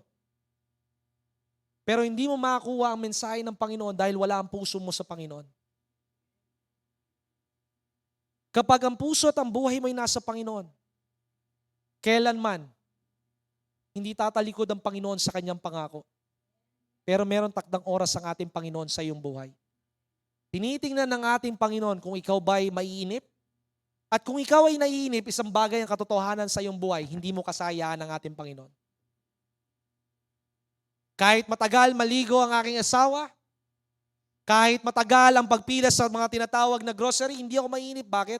Masaya ang aking puso. Kahit minsan nakikita ko saan mang simbahang outreaches, pag hindi ko nakikita lumalago, masaya pa rin ang aking puso.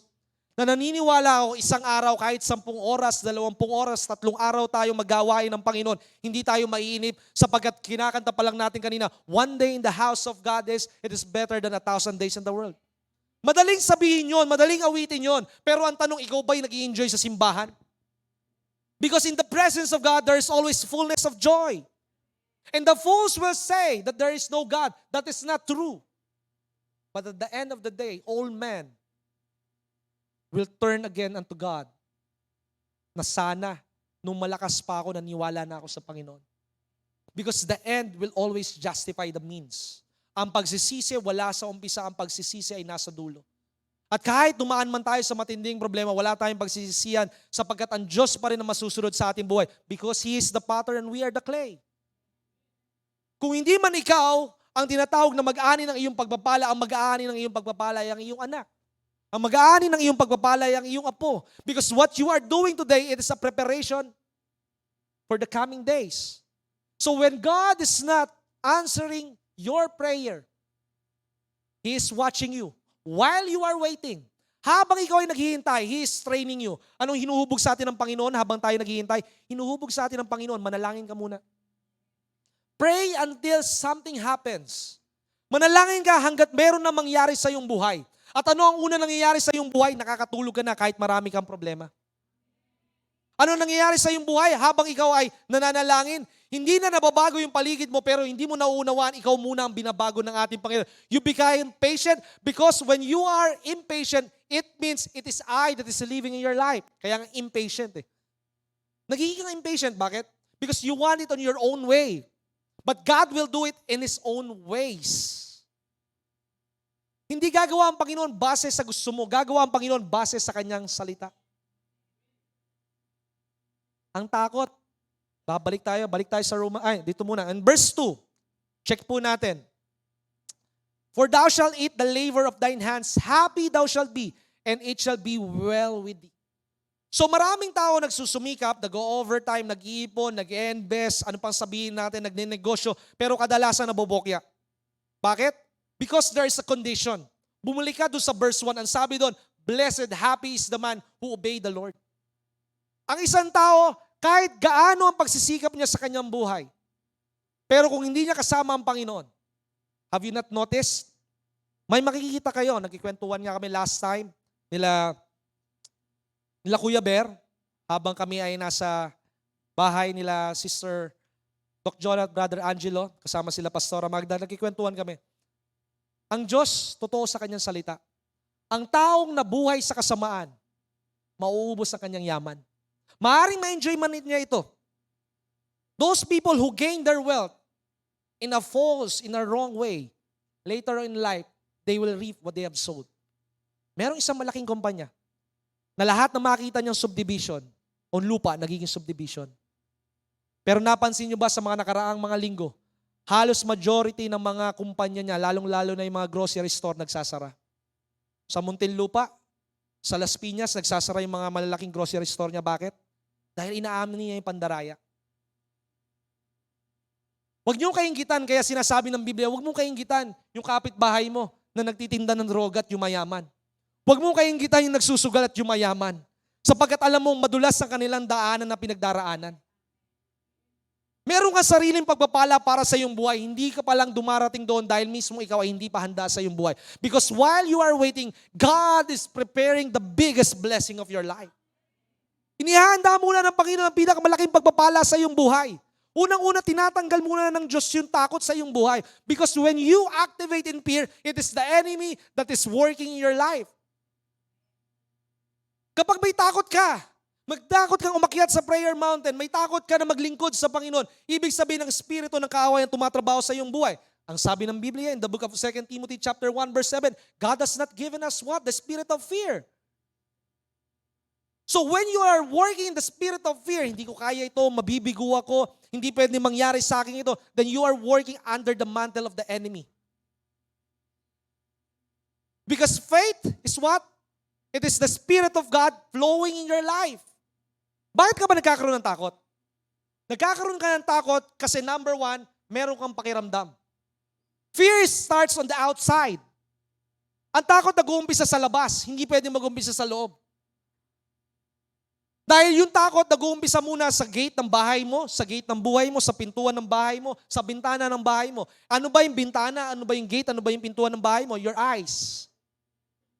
Kung ano ang lagi nakikita mo. Nakikita mo lagi patayan sa paligid kaya ikaw ay natatakot sa anak mo. Baka mamaya ma-rape siya, mamatay siya. Tandaan mo kung ano ang kinakatakutan mo sa hinaharap, yun ang mangyayari sa iyong buhay. Ang sabi ng Panginoon kay Job, those things that I fear, kinakatakutan mo, yung asawa mo, mambababae nga talaga yun. Because what your mind conceive, it will be the reality. It will be the one na isisilang mo sa iyong buhay. Ang sabi ng isang kapatid, namatay na si Pastor Ken. Baka lalong lumiit ang simbahan. No. If this church is from God, ang sabi ng isang lingkod ng ating Panginoon, ang sabi ni Gamaliel, if this is from God, it will continue. Mas lalong lalaki ito. There might be a little bit shrinking. There might be an isolation. Because when God is going to use you mightily, first, ialis ka muna ng Panginoon sa maraming tao, itatago ka muna ng ating Panginoon before He launch you mightily in your life.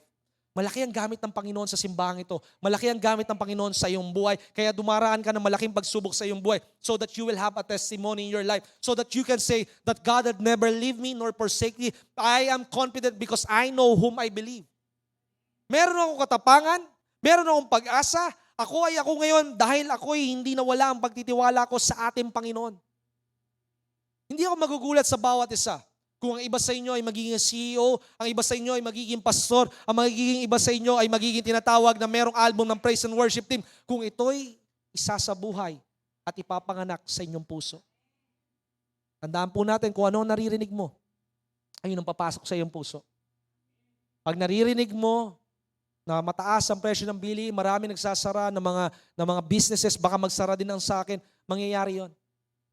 So kapag yung naririnig mo, nakikita mo, nararamdaman mo sa iyong katawan na nagkakaroon ka ng mga sugat, nararamdaman mo sa iyong katawan na ikaw ay nahihilo, nararamdaman mo na kapag ikaw ay dumudumi, meron dugo sa iyong tinatawag na pagdumi, nararamdaman mo na lalabo ang iyong mga mata, kaya ikaw ay meron diabetes, nararamdaman mo na namana mo yata sa iyong magulang yung sakit mo ngayon. But I have a good news unto you. Because you are a new creation. Old things has passed away. Hindi na yung meron sa pamilya mo, mamanahin mo. Ang mamanahin mo na ay ang nagmumula sa ating Panginoon. Sapagkat ang sabi ng Biblia in the book of Romans chapter 8 verse 16 to 17, you are the son of God. You are the children of God. And you are the heir, the tagapagmana ng ating Panginoon. Kaya ang mamanahin mo ay isang pinagpalang buhay. Ang mamanahin mo ay malakas sa buhay. Hindi ako mamamatay at the age of 40. Ang akala ng kaaway ako'y papatayin niya. Pero ang katotohanan, patay na ako sa aking sarili. Kaya ang Diyos ang nabubuhay sa akin. Kaya walang kapangyarihan ng kaaway sa aking buhay. And when I speak, I declare life and life and life in abundance in my family. Your story will different dun sa mga tao na nakapaligid sa'yo. Because your story is God's story. Ang sabi ng isang kapatid, ang bilis ng oras, 12:00 na. 3 verse pa lang, nasa umpisa pa lang. Praise God.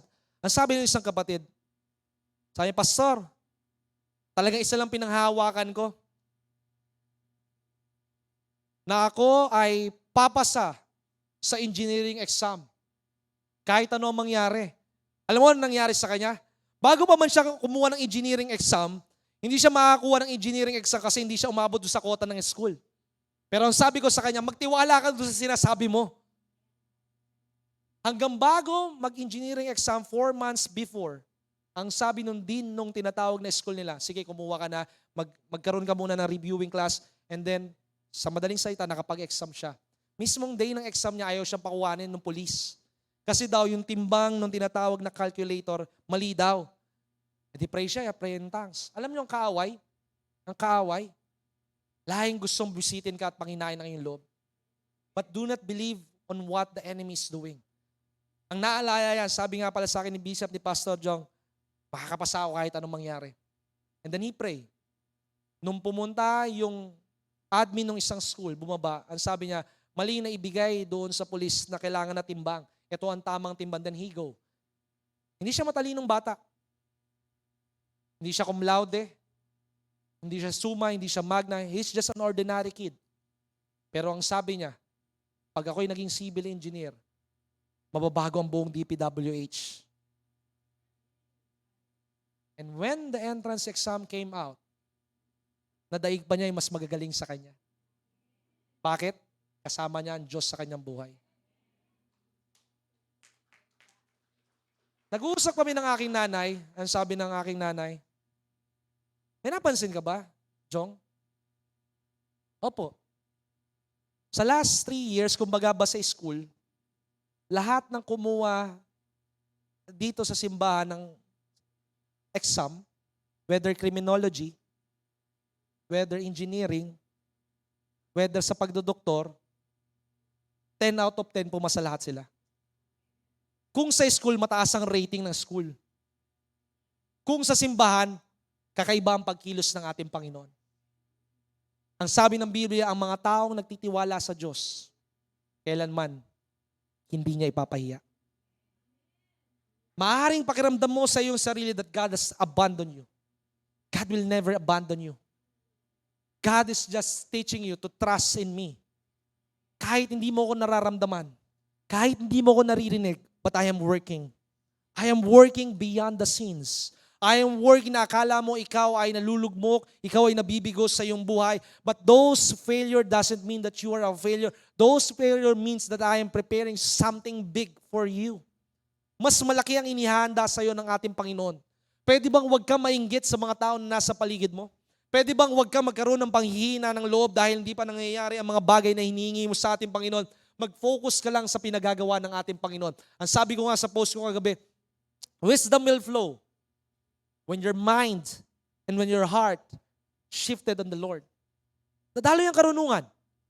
Dadaloy ang kapayapaan kapag ang iyong isipan, ang iyong buhay ay nakatutok sa ating Panginoon. Kaya nga sinasabi dito, balik tayo kanina sa Romans 12 verse 1, every day you offer your body a living sacrifice unto the Lord, which is your reasonable service. Ialay mo lagi sa Diyos ang iyong buhay. Paano mo ialay sa Diyos ang iyong buhay, Panginoong Yesus?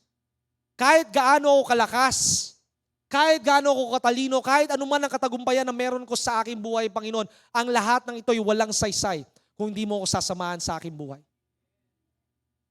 Makikita po natin, kapag napupuno ang tao ng takot sa kanyang buhay, napaparalisa ang kanyang paghakbang. Lumiliit ang kanyang pangarap sa kanyang buhay. Pero kapag puno ka ng salita ng Diyos sa iyong buhay at puno ka ng pangako ng Panginoon sa iyong buhay, baka mamaya mas kilala mo pa yung sinasabi ng mga artista, ng mga linya sa panoorin kaysa sa salita ng Diyos. Tingnan po natin ang sabi ng Biblia in the book of Isaiah chapter 26, verse 3, I will keep you in perfect peace, whose mind and whose heart is in the Lord. How can your mind and heart be unto the Lord? By reading the Word of God. Ang sabi nga sa discipleship book na ginagawa natin is start. Ano ibig sabihin ng word na start? Do not trust yourself. Trust the Lord.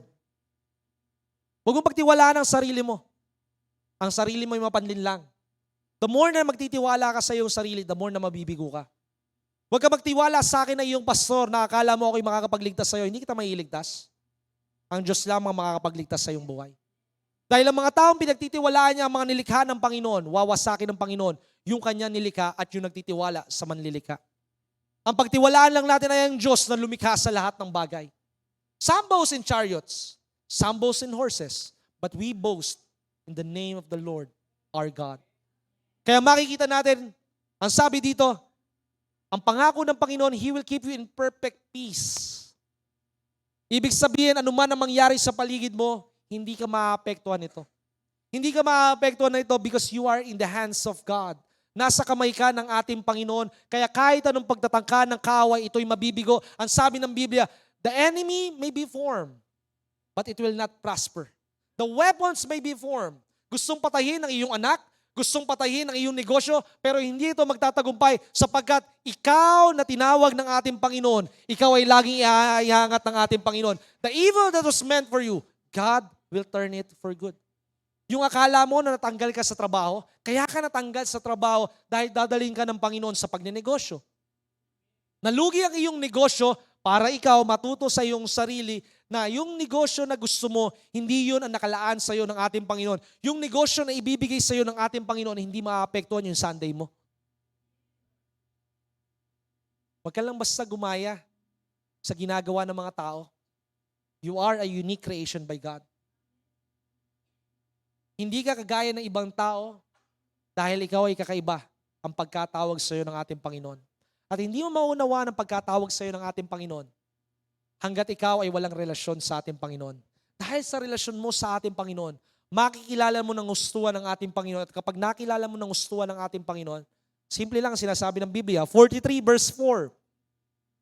Maaring hindi man ako magaling, maaring hindi man ako malakas, pero padadalan ako ng mga kapatiran na kagaya ninyo. Ang sabi ng 43 verse 4 ng Isaiah, because you are honorable in my sight, I will give you honorable people that will surround you.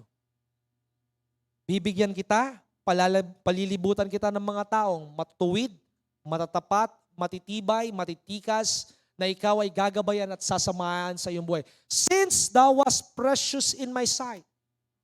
Paano ka magiging precious sa sight ng ating Panginoon? Paano ka magiging mahalaga sa harapan ng ating Panginoon? Number 1, when you move in faith. Dahil ang sabi ng salita ng Diyos, and without faith, it is impossible to please God. Pananalig. At paano ka magkakaroon ng pananalig? Ano ang laging pinapakinggan mo bawat araw? Ang sabi nga ng ating kapatid, Pastor, hindi na masyado nagpe-Facebook. Kasi naabala lang ako sa mga news.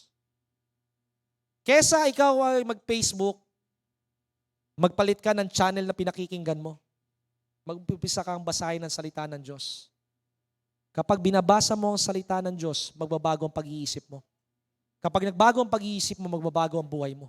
Kapag nagbago ang buhay mo, maliligtas ang pamilya mo. Kapag naligtas ang pamilya mo, maliligtas ang komunidad mo. Kapag naligtas ang komunidad, maliligtas ang buong barangay mo. Kapag naligtas ang buong barangay mo, maliligtas ang buong syudad. Kapag naligtas ang buong syudad, makikita mo malaki ang magiging pagbabago sa Pilipinas dahil nag-umpisa ito sa iyong buhay, papunta sa iyong tahanan, palaki ng palaki, sapagkat merong isang nananalangin para sa bansang ito. We need a lot of prayer warriors. Kailangan lahat tayo manalangin. Hindi lamang mananalangin tayo kapag kakain tayo ng pagkain, but we need people who will take it seriously sa kanilang tahanan. Make your household, make your room, make your life na isang laging nakaalay sa ating Panginoon. At ang sabi ng verse 2, Romans 12 verse 2. Ano po ang sinasabi? Romans 12:2. Do not conform to the pattern of this world, but be transformed by the renewing of your mind. Huwag kang maging kagaya ng mundong ito. Ang mundo nabubuhay saan? Sa pera. Hindi ko sinasabing hindi natin kailangan ng pera. Pero lagi mong tatandaan, ang unahin mo ay Panginoon sa iyong buhay. At kapag inuuna mo ang Panginoon sa iyong buhay, ituturo niya saan dadaloy ang pera. Lagi mong tingnan sa iyong buhay ang sinasabi ng salita ng Diyos in the book of Isaiah chapter 41 verse 10, do not fear, for I am with you. Kaya ka naman natatakot sa iyong buhay dahil akala mo ikaw lamang ang bumubuhat sa iyong pamilya. Kaya ka natatakot sa iyong buhay dahil hindi ka pa sigurado sa iyong kinabukasan.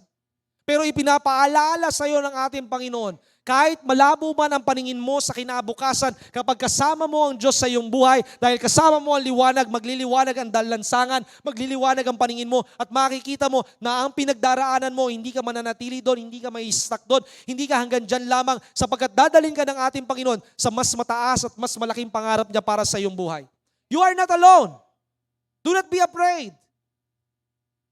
Kagaya ng isang ama, o kagaya ng isang ina, kapag ang kanyang anak, ang isang maliit na bata, kapag siya'y nasa isang bahay na madilim, umiiyak siya.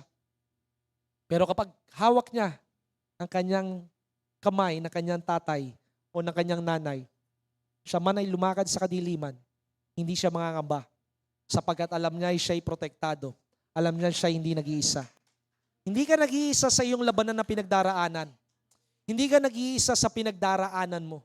Kasama mo lagi ang Panginoon. Hindi siya nawawala. Ang tao nagwawala, pero ang Diyos hindi nawawala sa ating buhay. Ang tao hindi nagiging tapat, pero tapat pa rin ang Diyos sa ating buhay. Kung ating titingnan sa ating buhay, mas madaling, sabi ko nga last Monday sa ating mga kapatiran sa Prayer Mountain, kadalasan, mas madaling makahawa, alam niyo kung ano? Takot kaysa sa pananalig. Pag nakita mo yung kapatiran mo kay Kristo, na nagkikwento ng problema niya sa kanyang buhay, sa kanyang pamilya, ikaw din natatakot na. Ano mas madaling nakakahawa? Yung kabutihan o yung kasamaan? Yung kasamaan. Isipin mo yung anak mo, mabuti yan, nung napabarkada, siya na nadadala ng mga kabarkada niya. Sa paglalaba mo na lamang, ano mas nakakahawa? Yung white o yung di kulay? Yung di kulor. Pero tandaan mo, kung ikaw ay magiging matibay sa ating Panginoon, hindi ka mahahawaan ng mundong ito.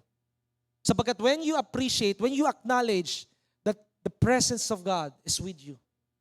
I love this verse in the Good News Translation. Ang sabi ng Good News Translation, Psalms chapter 16 verse 8, I am aware of your presence, O God. Kailangan aware ka sa presensya ng Panginoon. Huwag ka maging aware sa problema. Minsan mas updated pa tayo sa nangyayari sa paligid kaysa sa mas updated pa tayo sa pinagagawa ng Panginoon. Alam niyo ba kung atin pong titingnan sa panahon ngayon? During the 1990s, 1980s, maraming napoposes ng mga tinatawag ng mga masasamang spirito. Kasi bakit? Solo sila, malungkot sila. Pero ngayon, maraming gadget, marami din napoposes, pero hindi na ng mga nasasapian ng masamang spirito. Napoposes na sila ng gadget na kanilang pinapanood. Kung ikaw sa iyong buhay ay lagi ka nakatutok sa salita ng Diyos, pagpasok mo sa trabaho, yung trabaho mo matatapos mo with the span of 4 hours. Ang problema sa atin, idinadalangin natin yung trabaho na magkatrabaho tayo, pero kapag tayo nagkatrabaho na ayaw na natin trabahuin. Hindi lamang tayo nasa trabaho para kumita ng pera. Nasa trabaho tayo para ipakita ang isang tunay na Kristiyano kung paano gumawa. Huwag lang basta hintayin natin yung 15 at katapusan para sa mga nagtatrabaho. Ipakita natin sa kanila kung paano ang isang pagpupuri sa Panginoon sa pamamagitan ng ating ginagawa. At makikita mo ang mga taong nagtatapat sa maliit, ang mga taong nagtatapat sa Diyos, makikita mo ang pagbelta ng pagpapala ng ating Panginoon. Namatay na ba to? At kung atin pong makikita, isang bagay, sinabi ko to sa mga kapatiran last Tuesday sa ating mga kalalakihan at inahamon po natin, mas lalong paunlarin po natin ang mga fellowship ng kababaihan, ang mga katatayan at ang mga kabataan. Kaya mamaya sa ating pong pagtatapos, meron pong tinatawag na fellowship ang ating mga kamanggagawa. Ikaw bilang isang miyembro, tandaan mo po, you are not just called to be a member of this church. Hindi ka lang nandyan para magpainit ng puwet, para maging Zimbabwe, para maging Palawan, para maging Tanawan. Nandyan ka, not just to be a member of the church, nandyan ka to be a worker, at the same time, as a worker, you will be a leader of your family, you will be a leader of your businesses, you are a leader of your community. Makikita po natin, we are not after the numbers of people attending on this church. We are after na ang inyong buhay ay mabago. Kapag nabago ang inyong buhay, mababawasan ang sasaway ng gobyerno. Kapag nabago ang inyong buhay, kayo ang papalit sa mga opisyal na nasa gobyerno para hindi kayo maging korap. Kapag nabago ang inyong buhay, kayo ang gagamitin ng ating Panginoon para makapagpagaling na may mga sakit. Kapag nabago ang inyong buhay, ang sabi ng isang tinatawag na dinidisciple ko na isang negosyante, ang sabi niya, Pastor, mas lalong panalangin mo pa na lumawak ang negosyo ko para mas marami pang Bible study na maaabot ang mga tao. Bakit ka magnenegosyo? Wrong thinking kaya ka nagnenegosyo. Nagnenegosyo ka para magkaroon ka ng magandang kinabukasan. Magnegosyo ka para mas maraming tao makakilala sa Panginoon. At makikita mo, dadali ng Diyos ang mga kliyente mo sa iyong opisina. Dadali ng Panginoon ang mga kliyente mo sa iyong negosyo. At makikita mo, ikaw isang araw, mapapaiyak ka hindi dahil sa problema. Hindi ka mapapaiyak dahil sa sakit ng ulo. Mapapaiyak ka kung dahil bakit mo ko pinagpapala ng ganito, Panginoon. Hindi sapat ang aking ginagawa. Pero kapag ikaw ay nagbuwelta ng pagpapala sa aking buhay, ito higit pa sa aking pinagtrabahuan sa aking buhay. Sa pagtatapos, although first slides pa lang tayo, sabi ko sa mga kalalakihan, this is a good background check. Marami sa atin galit kay Judas. Kasi bakit? Binenta niya ang Panginoon dahil sa ilang kusing. Pero hindi mo ba namalayan sa iyong sarili? Minsan nagiging Judas ka rin sa Panginoon. Sakit ang salita ni Brother Jonathan. Oh, minsan nagiging Judas ka sa Panginoon. Hindi mo man pinagpalit ang Panginoon sa 30 pilak. Pero yung dapat na magbabasa ka ng Biblia, may nakita kang magandang vlogger, pinanood mo yon. Maaaring hindi mo binenta ang Panginoon sa pamamagitan ng pera.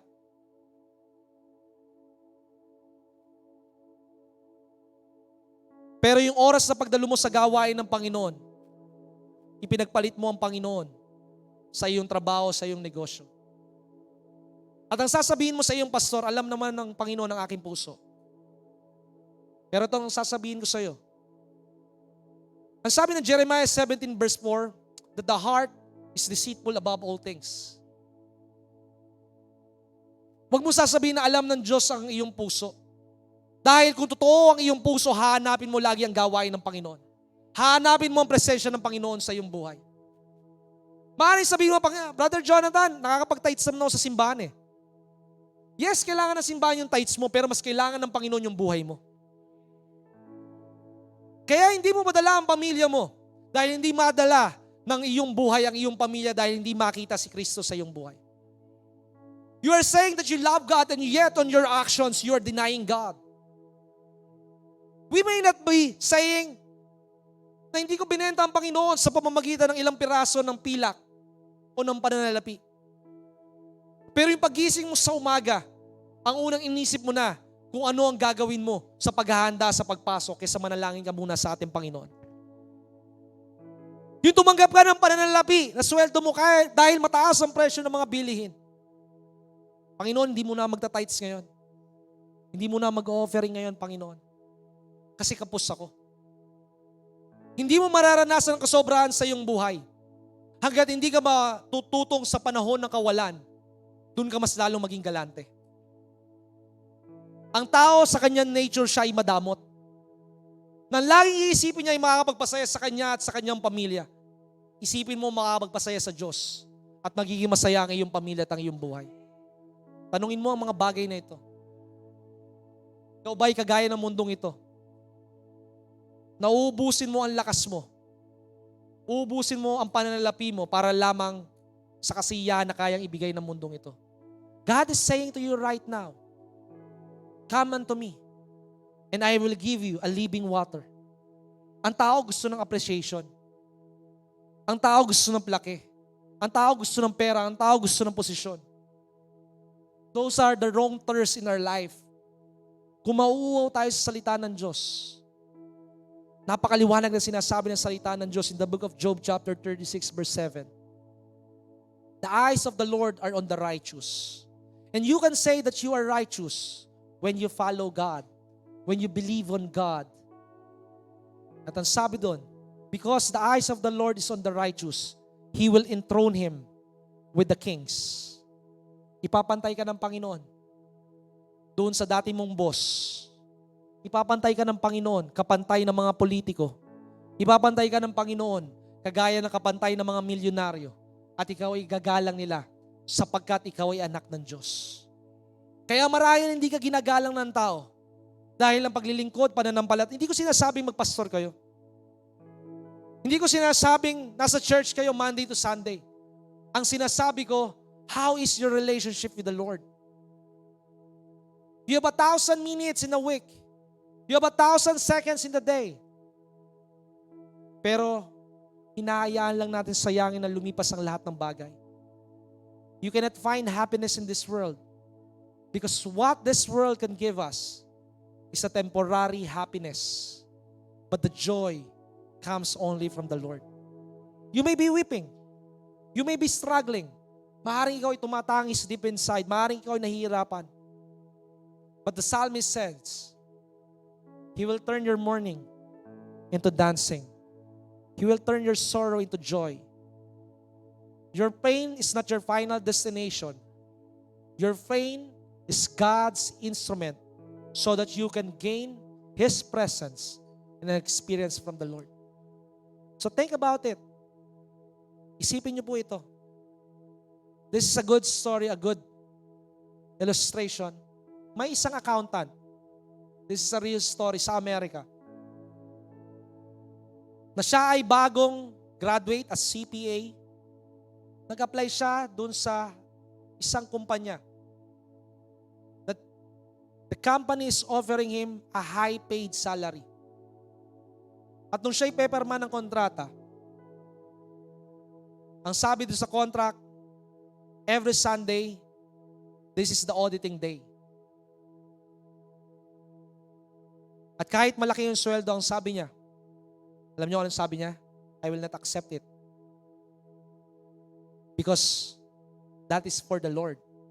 Alam niyo, maraming Kristiyano, may pananampalataya, naniniwala, pero walang integridad. Sabi niya, no, I will not accept it. Kailangan ng pamilya niya. Kaya nga, it is called sacrifice. Walang sakripisyong madali. It's not about convenience. It is about the experience and the power of God. So he go home, broke. Wala siyang dadaling sweldo sa kanyang pamilya, wala siyang trabaho. After a month, nag-uusap ang magkaibigan at ang isang magtatayo ng bangko. Ang sabi ng kaibigan niya, tatayo ang bangko. Kaso kailangan ko ng mapapagkatiwalaan. Sabi niya, may kakilala ako. May nag-apply dito. A month ago. Ang ganda ng offer ko sa kanya, hindi niya tinanggap. Kasi ang sabi niya, hindi niya ipagpapalit ang Diyos niya. Kung hindi niya ipagpapalit ang Diyos niya, hindi kanya dadayain sapagkat may takot siya sa Diyos. This is his calling card, tawagan mo siya. And from that moment, yung accountant na yon, naging CEO ng malaking bangko sa kumpanya. Walang pwedeng tinatawag na easy way. Kailangan meron kang ipagpapalit. Ipagpapalit mo yung pagtulog mo, tanda mo, God does not tolerate lazy and sleepy people. Maaaring yung pastor, nakikita nyo nagtuturo pag Sunday, pero makikita nyo kung anong ginagawa nito pagka Monday to Saturday. Maaaring nakikita nyo minsan namamasyal kami, pero dahil yun, sa kabutihan ng ating Panginoon, because we know how to schedule time. Walang problema na enjoy mo ang pagpapala ng Panginoon. Ang problema, mapalayo ka sa ating Panginoon. Dakilang Ama, nagpapasalamat po kami. It is not enough, O God, that we just worship you with our mouth. But you desire, O God, to offer our body a living sacrifice, not conforming on what the world is doing. The world is so busy. The world is so noisy, O God. They want a lot of recognition, but we want more revelation from you. Hindi mahalaga na hindi kami igalang ng tao, ang mahalaga kami, Panginoon, ay mapusuan mo. They may not understand it right now, but you are changing and touching the heart of these people, of my brothers and sisters in Christ, na mararanasan nila sa kanilang buhay, Panginoon, yung pagliligligan upang sila'y maging matibay. At sa kanilang pagiging matibay, Panginoon, walang magiging kapantay ang mga pagkilos, pagpapala na gagawin mo sa kanilang buhay. Matagpuan mo kami na kami tapat sa iyong harapan, Panginoon. Na Panginoong Jesus, mangyari sa aming buhay that we will have a hunger and thirst, that we want more of you. We want more of you. We want more of your presence, O God. We want more of your presence, O God, because your presence will give the essence of life, O God. And because We have more of you and none of ourselves. You can give anything, O God. If you want promotion, promotion cometh from on high. If you want the salvation of your family, God will give it unto you. Kailangan maging ka munang magandang daluyan ng sisidlan ng kapangyarihan ng ating Panginoon. So Father God, challenge everyone sa kanilang tahanan, sa kanilang araw. Unahin ka nila. Sa pagtatapos ng araw, magsara sila sa pagpapasalamat sa iyo, Panginoon. Punuin mo ang kanilang buhay ng salita mo, Panginoon. Dahil kapag napuno ang kanilang buhay ng iyong salita, Panginoon, hindi na mangunguna sa amin ng pangangatwiran, kundi kami lalakad sa katwiran. At hindi ako magugulat kung sila ay magiging kapita-pitagan ng mga nilalang. Because as they honor you, O God, you will honor them. This is our prayer in Jesus' mighty name. Amen.